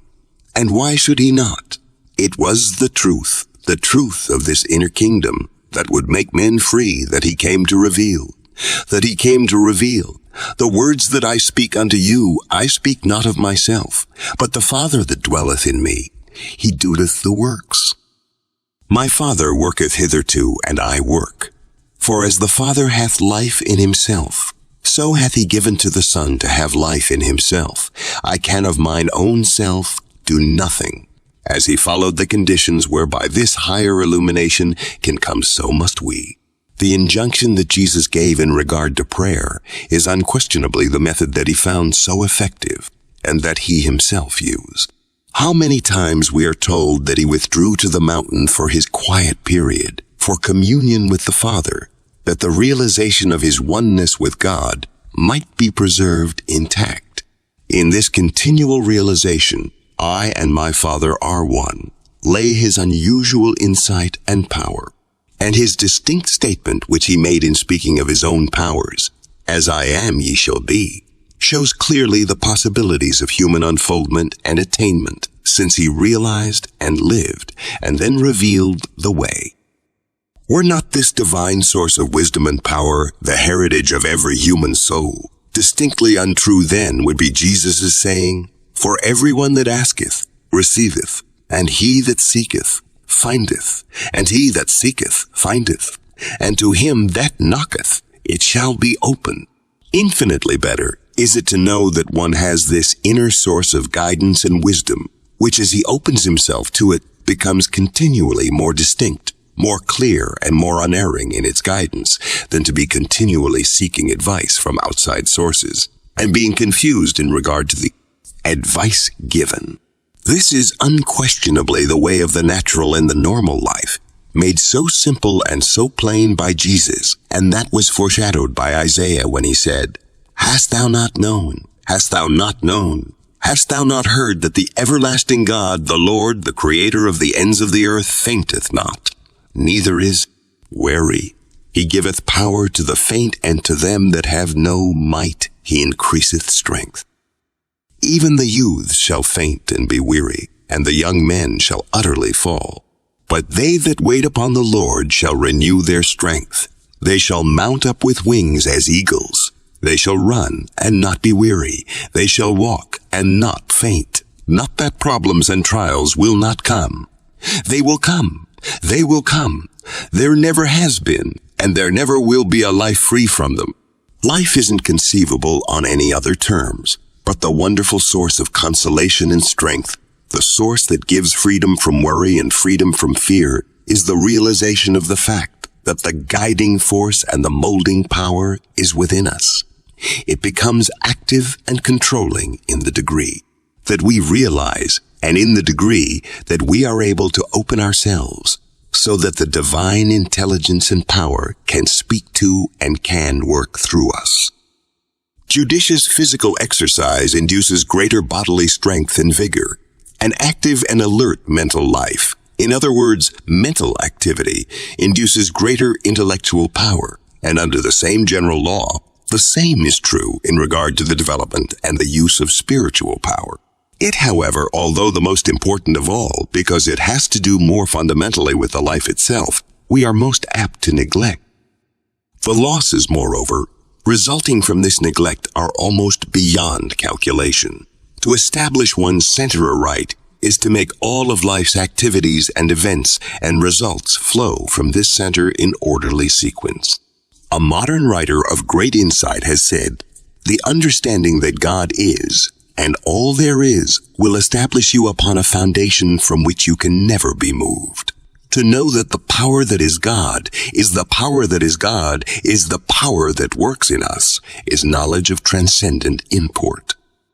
To know that the Spirit of infinite wisdom and power, which is the creating, the moving, and the sustaining force in all life, thinks and acts in and through us as our own very life, in the degree that we consciously and deliberately desire it to become the guiding and the animating force in our lives and open ourselves fully to its leadings and follow its leadings, is to attain to that state of conscious oneness with the divine that Jesus realized, lived, and revealed, and that he taught as the method of the natural and the normal life for all men.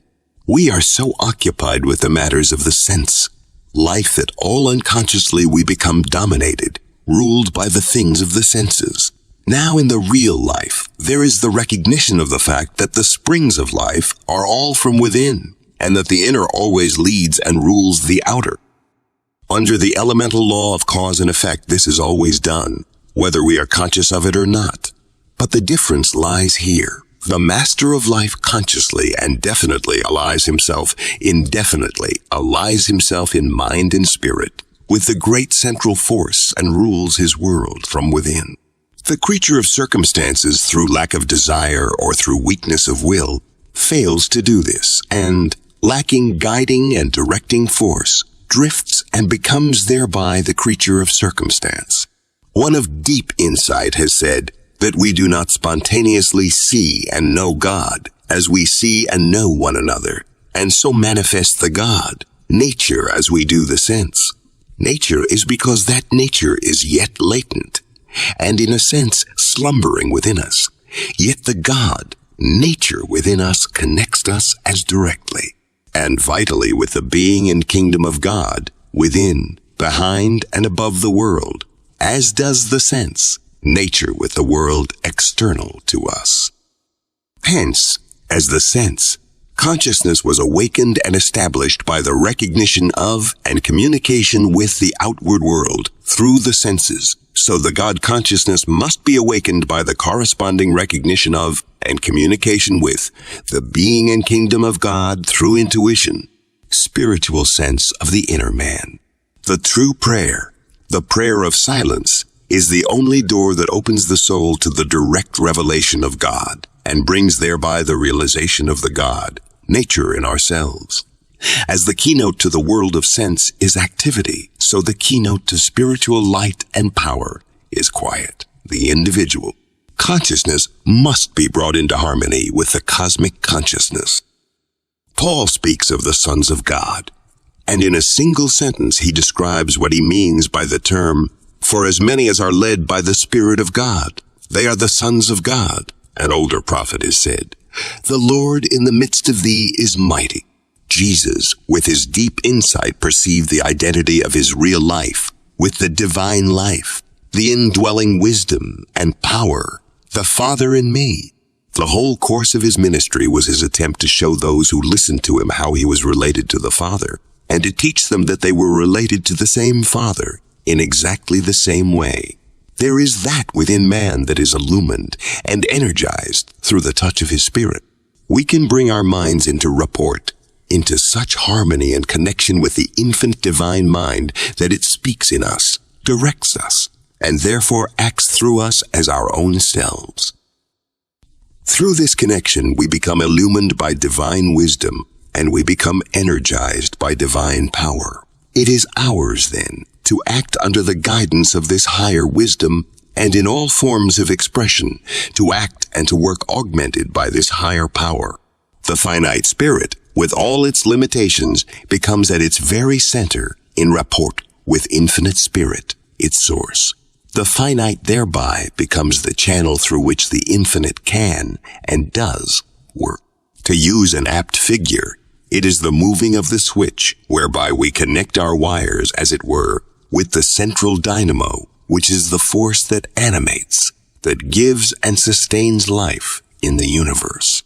It is making actual the proposition that was enunciated by Emerson when he said, "Every soul is not only the inlet, but may become the outlet of all there is in God." Significant also in this connection is his statement, "The only sin is limitation." It is the actualizing of the fact that in him we live and move and have our being, with its inevitable resultant that we become strong in the Lord and in the power of his might. There is perhaps no more valuable way of realizing this end than to adopt the practice of taking a period each day for being alone in the quiet, a half hour, even a quarter hour, stilling the bodily senses and making oneself receptive to the higher leadings of the Spirit, receptive to the higher leadings of the Spirit, impulses of the soul. This is following the Master's practice and example of communion with the Father. Things in this universe and in human life do not happen. All is law and sequence. The elemental law of cause and effect is universal and unvarying. In the realm of spirit, law is as definite as in the realm of mechanics, in the realm of all material forces. If we would have the leading of the Spirit, if we would perceive the higher intuitions and be led intuitively, bringing the affairs of the daily life thereby into the divine sequence, we must observe the conditions whereby these leadings can come to us, and in time become habitual.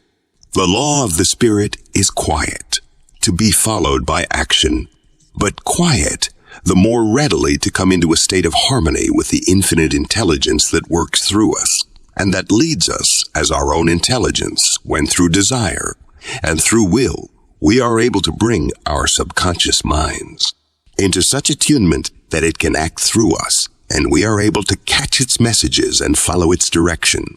But to listen and to observe the conditions whereby we can listen is essential.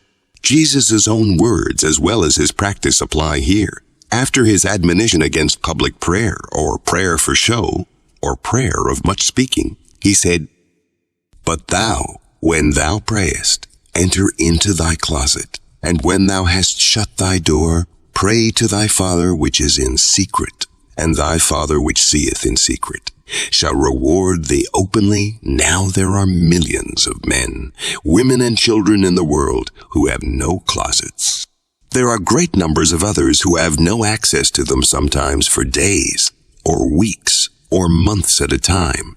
It is evident, therefore, that in the word that has been rendered closet, he meant enter into the quiet recesses of your own soul, that you may thus hold communion with the Father. Now, the value of prayer is not that God will change or order any laws or forces to suit the numerous and necessarily the diverse petitions of any. All things are through law, and law is fixed and inexorable. The value of prayer, of true prayer, is that through it one can so harmonize his life with the divine order that intuitive perceptions of truth and a greater perception and knowledge of law becomes his possession. As has been said by an able contemporary thinker and writer, we cannot form a passably thorough notion of man without saturating it through and through with the idea of a cosmic inflow from outside his world life, the inflow of God, without a large consciousness of the universe beyond our knowledge. Few men, if any, have done great things. 3. I shall always remember with great pleasure and profit a call, a few days ago, from Dr. Edward Emerson of Concord, Emerson's eldest son. Happily, I asked him in regard to his father's methods of work, if he had any regular methods. He replied in substance, it was my father's custom to go daily to the woods, to listen. He would remain there an hour or more in order to get whatever there might be for him that day.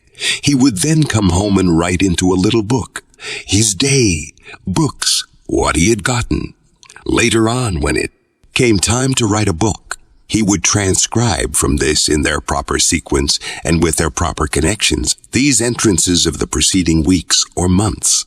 The completed book became virtually a ledger formed or posted from his daybooks.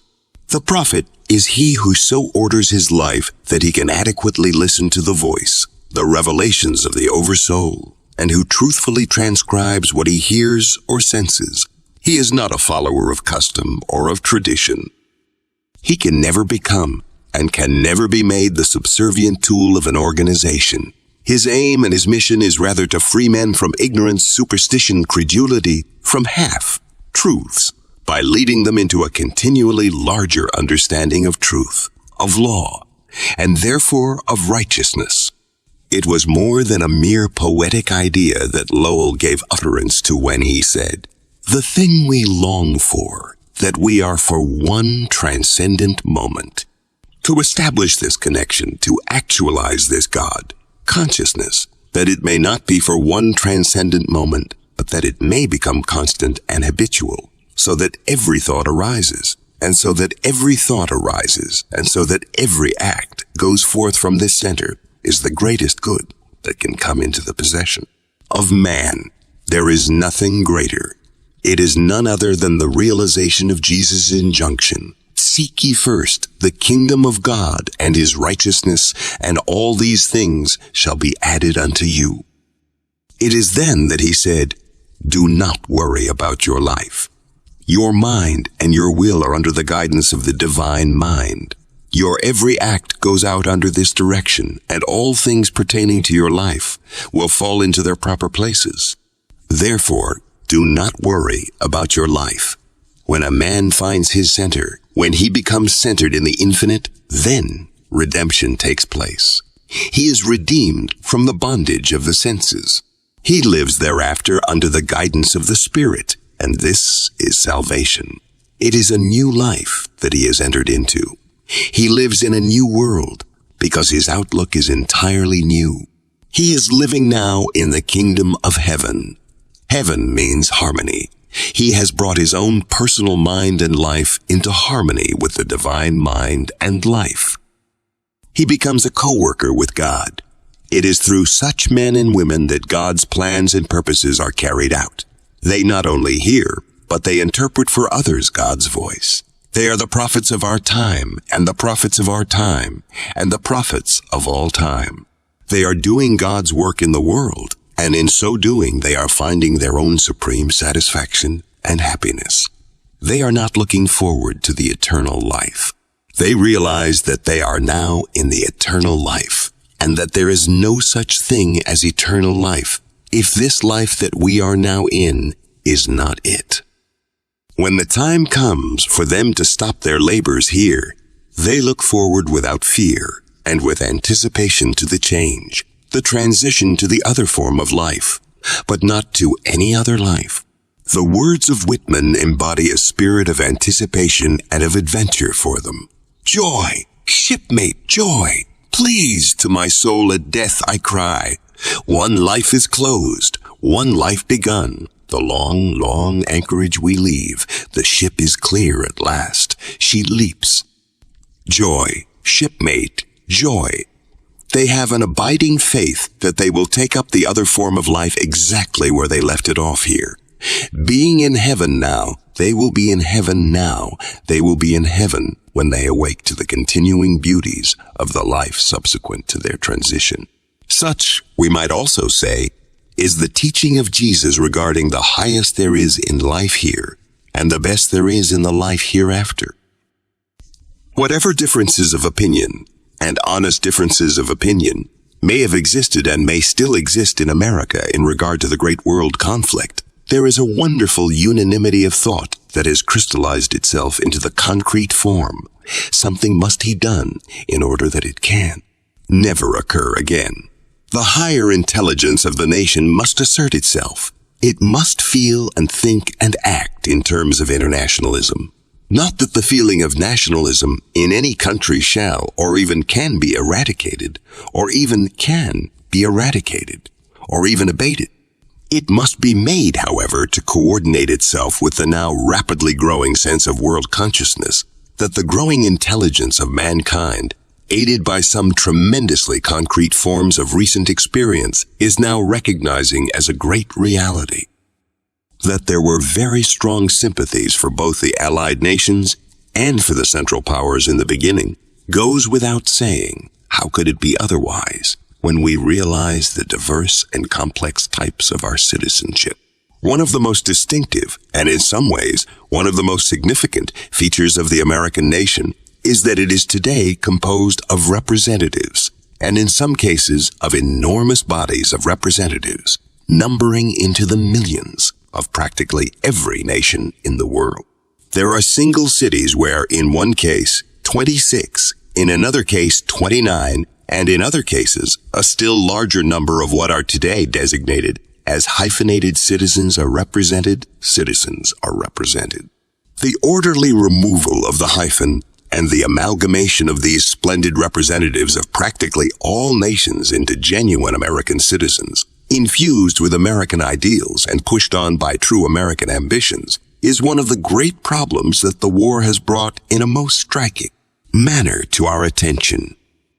Not that these representatives of many nations shall in any way lose their sense of sympathy for the nations of their birth in times of either peace or of distress, although they have found it either advisable or greatly to their own personal advantage and welfare to leave the lands of their birth and to establish their homes here. The fact that in the vast majority of cases they find themselves better off here and choose to remain and assume the responsibilities of citizenship in the Western Republic involves a responsibility that some, if not indeed many, heretofore have apparently too lightly considered. There must be a more supreme sense of allegiance and a continually growing sense of responsibility to the nation that, guided by their own independent judgment and animated by their own free wills, they have chosen as their home. There is a difference between sympathy and allegiance, and unless a man has found conditions intolerable in the land of his birth, and this is the reason for his seeking a home in another land, more to his liking and to his advantage, we cannot expect him to be devoid of sympathy for the land of his birth, especially in times of stress or of great need. We can expect him, however, and we have a right to demand his absolute allegiance to the land of his adoption, and if he cannot give this, then we should see to it that he return to his former home. If he is capable of clear thinking and right feeling, he also must realize the fundamental truth of this fact. There are public schools in America, where as many as 19 languages are spoken in a single room. Our public schools, so eagerly sought by the children of parents of foreign birth, in their intense eagerness for an education that is offered freely and without cost to all, can and must be made greater instruments in converting what must in time become a great menace to our institutions and even to the very life of the nation itself into a real and genuine American citizenship. Our best educators, in addition to our clearest thinking citizens, are realizing as never before that our public school system chiefly among our educational institutions must be made a great melting pot through which this process of amalgamation must be carried on. We are also realizing clearly now that, as a nation, we have been entirely too lax in connection with our immigration privileges, regulations, and restrictions. We have been admitting foreigners to our shores in such enormous quantities each year that we have not been able at all adequately to assimilate them, nor have we used at all a sufficiently wise discrimination in the admission of desirables or undesirables. We have received, or we have allowed to be dumped upon our shores, great numbers of the latter whom we should know would inevitably become dependents, as well as great numbers of criminals. The result has been that they have been costing certain localities millions of dollars every year.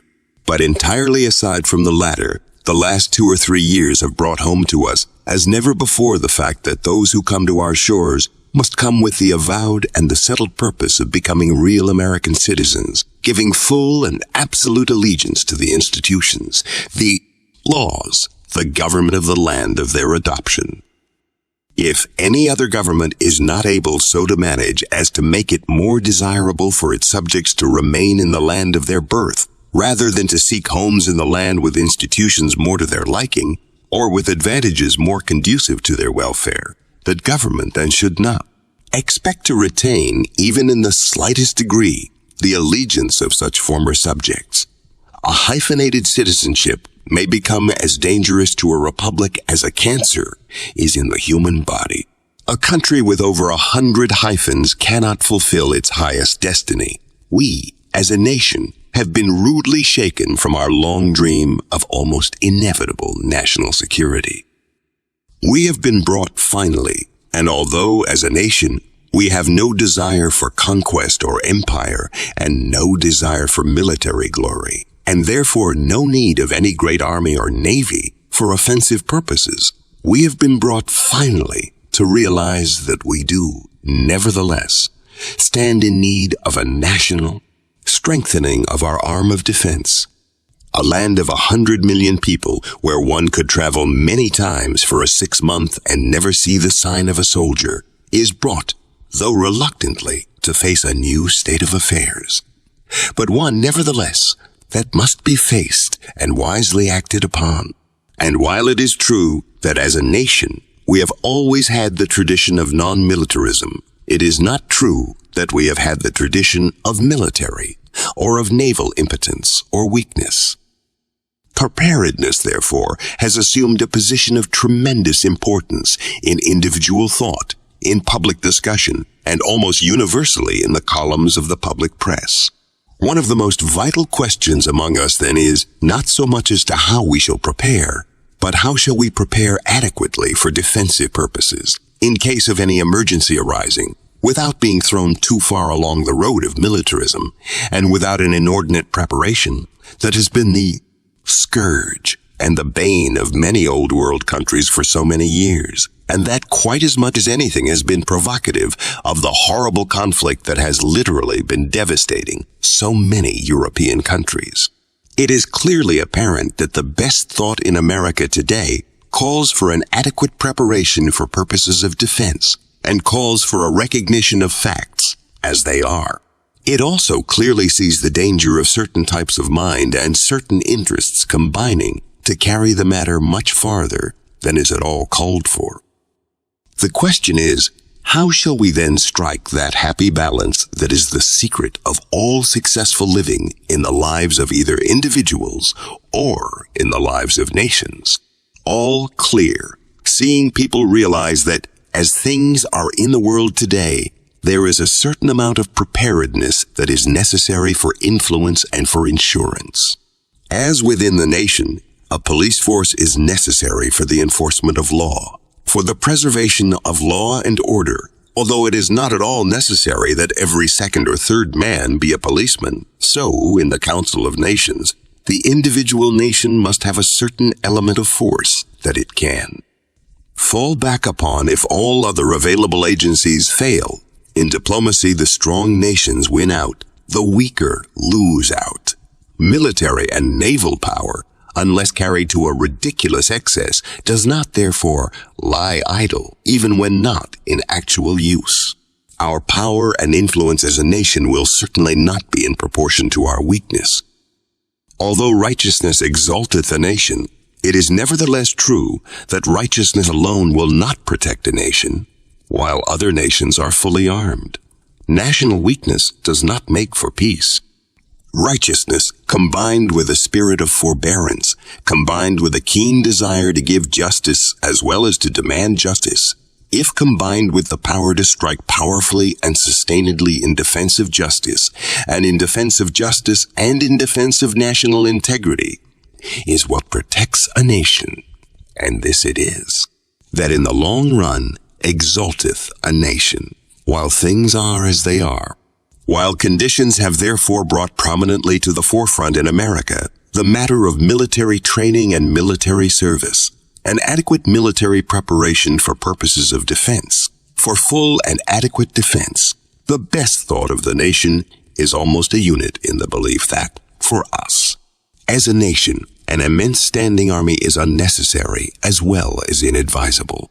No amount of military preparation that is not combined definitely and completely with an enhanced citizenship, and therefore with an advance in real democracy, is at all worthy of consideration on the part of the American people, or indeed on the part of the people of any nation. Preeminently is this true in this day and age. Observing this principle, we could then, while a certain degree of universal training under some system similar to the Swiss or Australian system is being carried on, and to serve our immediate needs, have an army of even 250,000 men without danger of militarism and without heavy financial burdens and without subverting our American ideas, providing it is an industrial arm. There are great engineering projects that could be carried on, thereby developing many of our now latent resources. There is an immense amount of road building that could be projected in many parts of, if not throughout the entire country. There are great irrigation projects that could be carried on in the far west and southwest, reclaiming millions upon millions of acres of what are now unproductive desert lands.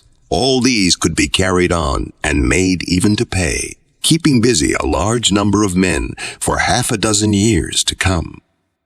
This army of this number of men could be recruited, trained to an adequate degree of military service, and at the same time could be engaged in profitable employment on these much-needed works. They could then be paid an adequate wage, ample to support family, or ample to lay up savings if without family. Such men leaving the army service would then have a degree of training and skill, whereby they would be able to get positions or employment, all more remunerative than the bulk of them, perhaps, would ever be able to get without such training and experience. An army of this number of trained men, somewhat equally divided between the Atlantic and the Pacific seaboards, the bulk of them engaged in regular constructive work that needs to be done, and that, therefore, could be profitably done, and ready to be called into service at a moment's notice, would constitute a tremendous insurance against any aggression from without, and would also give a tremendous sense of security for 6 years at least. This number could then be reduced, for by that time, several million young men from 18 years up would be partially trained and in first-class physical shape to be summoned to service should the emergency arise. In addition to the vast amount of good roads building whose cost could be borne in equal proportions by nation, state, and county, a most important factor in connection with military necessity, as well as a great economic factor in the successful development and advancement of any community. The Millions of acres of now arid lands in the West, awaiting only water to make them among the most valuable and productive in all the world, could be used as a great solution of our immigration problem. Up to the year when the war began, there came to our shores upwards of 1 million immigrants every 12 months, seeking work, and most of them homes, in this country.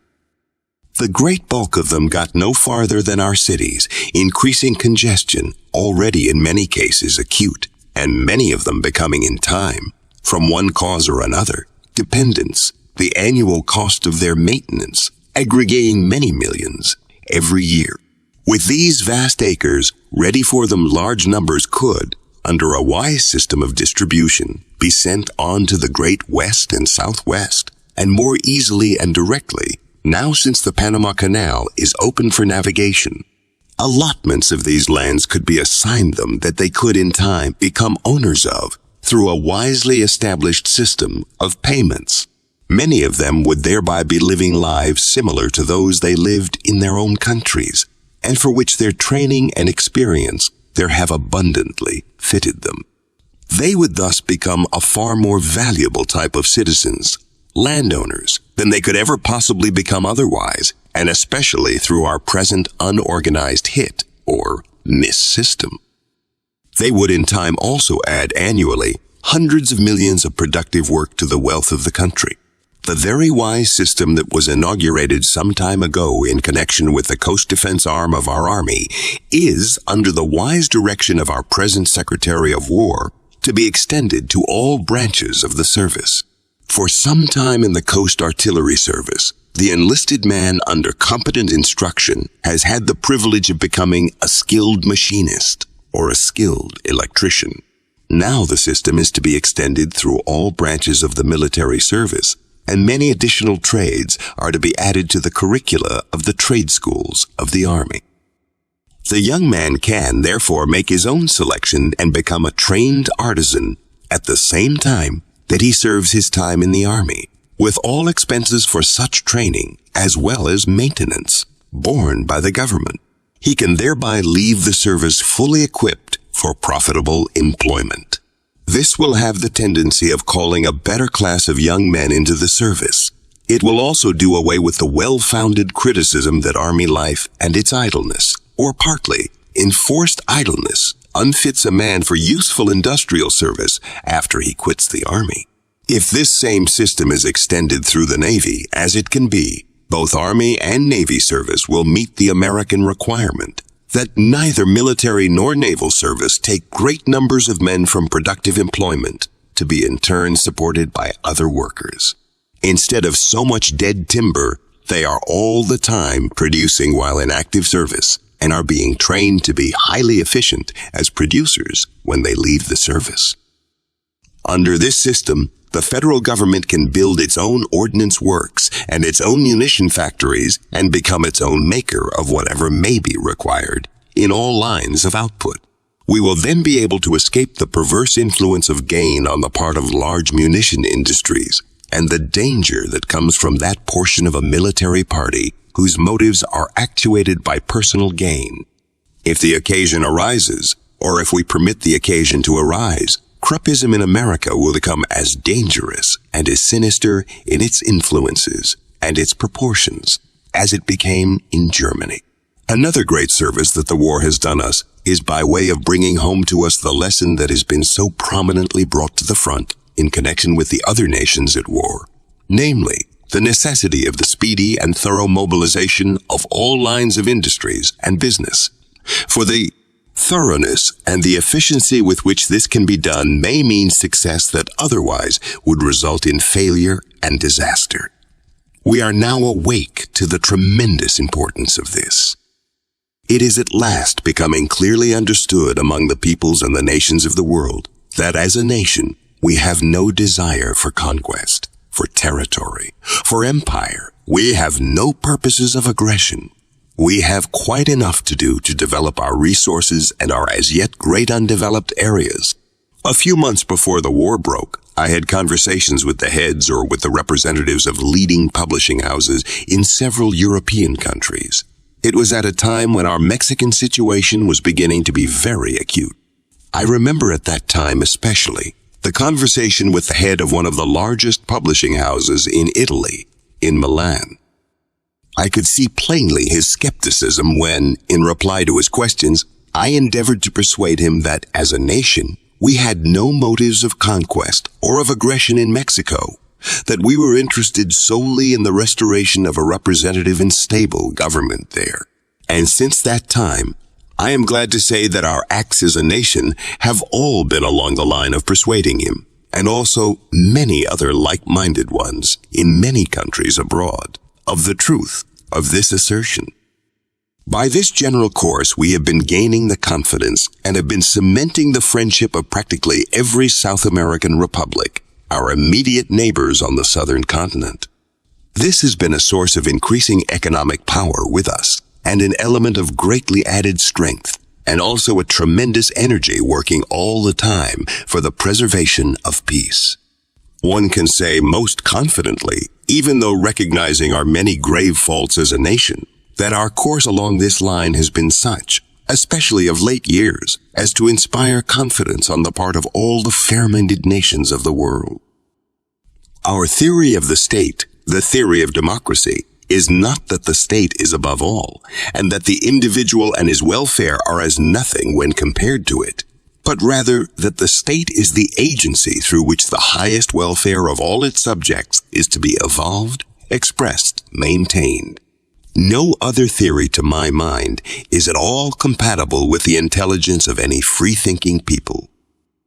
Otherwise, there is always the danger and also the likelihood, while human nature is as it is, for some ruler, some clique, or factions so to concentrate power into their own hands, that for their own ambitions, for aggrandizement, or for false or short-sighted and half-baked ideas of additions to their country, it is dragged into periodic wars with other nations. Nor do we share in the belief that the state is above morality, but rather that identically, the same moral ideals, precepts and obligations that bind individuals must be held sacred by the state, otherwise it becomes a pirate among nations, and it will inevitably, in time, be hunted down and destroyed as such, however great its apparent power. Nor do we as a nation share in the belief that war is necessary, and indeed good for a nation, to inspire and to preserve its manly qualities, its virility, and therefore its power. Were this the only way that this could be brought about, it might be well and good. But the price to be paid is a price that is too enormous and too frightful, and the results are too uncertain. We believe that these same ideals can be inculcated, that these same energies can be used along useful, conserving, constructive lines, rather than along lines of destruction. A nation may have the most colossal and perfect military system in the world, and still may suffer defeat in any given while, because of those unseen things that pertain to the soul of another people, whereby powers and forces are engendered and materialized, that make defeat for them impossible. And in the matter of big guns, it is well always to remember that no nation can build them so great that another nation may not build them still greater. National safety does not necessarily lie in that direction, nor, on the other hand, along the lines of extreme pacificism, surely not as long as things are as they are. The argument of the lamb has small deterrent effect upon the wolf. As long as the wolf is a wolf, is a wolf, is a wolf, is a wolf. And sometimes wolves hunt in packs. The most preeminent lesson of the great war for us as a nation should be this: there should be constantly a degree of preparedness sufficient to hold until all the others, the various portions of the nation, thoroughly coordinated and ready, can be summoned into action. Thus are we prepared, thus are we safe, and there is no danger or fear of militarism.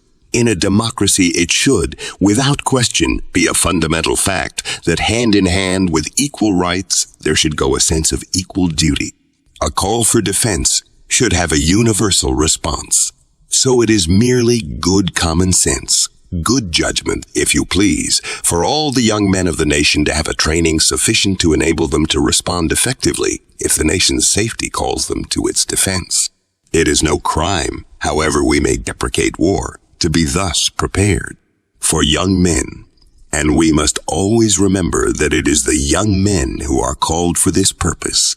For young men to be called to the colors by the tens or the hundreds of thousands, unskilled and untrained, to be shot down, decimated by the thoroughly trained and skilled troops of another nation, or a combination of other nations, is indeed the crime. Never, moreover, was folly so great as that shown by him or by her who will not see. And to look at the matter without prejudice, we will realize that this is merely policing what we have. It is meeting force with adequate force, if it becomes necessary, so to meet it. This is necessary until such time as we have in operation among nations a thoroughly established machinery, whereby force will give place to reason, whereby common sense will be used in adjusting all differences between nations, as it is now used in adjusting differences between individuals. Our period of isolation is over. We have become a world, nation. Equality of rights presupposes equality of duty. In our very souls, we loathe militarism. Conquest and aggression are foreign to our spirit and foreign to our thoughts and ambitions. But weakness will by no means assure us immunity from aggression from without. Universal military training up to a reasonable point, and the joint sense of responsibility of every man and every woman in the nation, and the right of the national government to expect and to demand that every man and woman stand ready to respond to the call to service, whatever form it may take. This is our armor. All intelligent people know that the national government has always had the power to draft every male citizen fit for service into military service. It is not, therefore, a question of universal military service. The real and only question is whether these or great numbers of these go out illy prepared and equipped as sheep to the shambles perchance, or whether they go out trained and equipped to do a man's work, more adequately prepared to protect themselves as well as the integrity of the nation. It is not to be done for the love or the purpose of militarism, but recognizing the fact that militarism still persists, that with us it may not be triumphant should we at any time be forced to face it. There are certain facts that only to our peril as well as our moral degradation we can be blind to. Said a noted historian but a few days ago, "I loathe war and militarism. I have fought them for 20 years. But I am a historian, and I know that bullies thrive best in an atmosphere of meekness. As long as this military system lasts, you must discourage the mailed fist by showing that you will meet it with something harder than a boxing glove. We do not think it good to admit into the code of the 20th century that a great national bully may still with impunity squeeze the blood out of its small neighbors and seize their goods.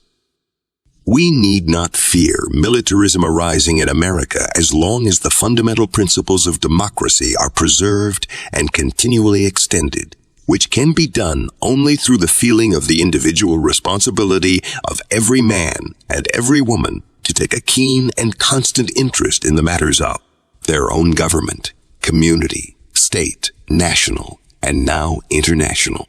We must realize and ever more fully realize that in a government such as ours, the people are the government, and that when in it anything goes wrong, or wrongs and injustices are allowed to grow and hold sway, we are to blame. Universal military training has not militarized Switzerland, nor has it Australia. It is rather the very essence of democracy and the very antithesis of militarism. Let each son of freedom bear his portion of the burden. Should not each one do his share to sacrifice the splendid few, the strong of heart, the brave, the true, who live or die as heroes do, while cowards profit, is not fair. Many still recall that not a few well-meaning people at the close of the Civil War proclaimed that with upwards of 2 million trained men behind him, General Grant would become a military dictator, and that this would be followed by the disappearance of democracy in the nation. But the mind, the temper, the traditions of our people are all a guarantee against militarism. The gospel, the hallucination of the shining armor, the will to power, has no attraction for us. We loathe it, nor do we fear its undermining and crushing our own liberties internally. Nevertheless, it is true that vigilance is always and always will be the price of liberty. There must be a constant education towards citizenship. There must be an alert democracy, so that any land and sea force is always the servant of the Spirit. For only otherwise it can become its master. But otherwise it will become its master. He who is a teacher or a preacher of class consciousness is either consciously or unconsciously, generally consciously, and intentionally, a preacher of classitrid. There is no more undesirable citizen in any nation than he. Do you know why money is so scarce, brothers? The soapbox orator demanded, and a fair-sized section of the backbone of the nation waited in leisurely patience for the answer. A tired-looking woman had paused for a moment on the edge of the crowd. She spoke shortly. It's because so many of you men spend your time telling each other why, instead of hustling to see that it ain't. He is a fair representative of the class consciousness, class, hatred type. Again, he is represented by the theorist constitutionally and chronically too lazy to do honest and constructive work, either physically or mentally.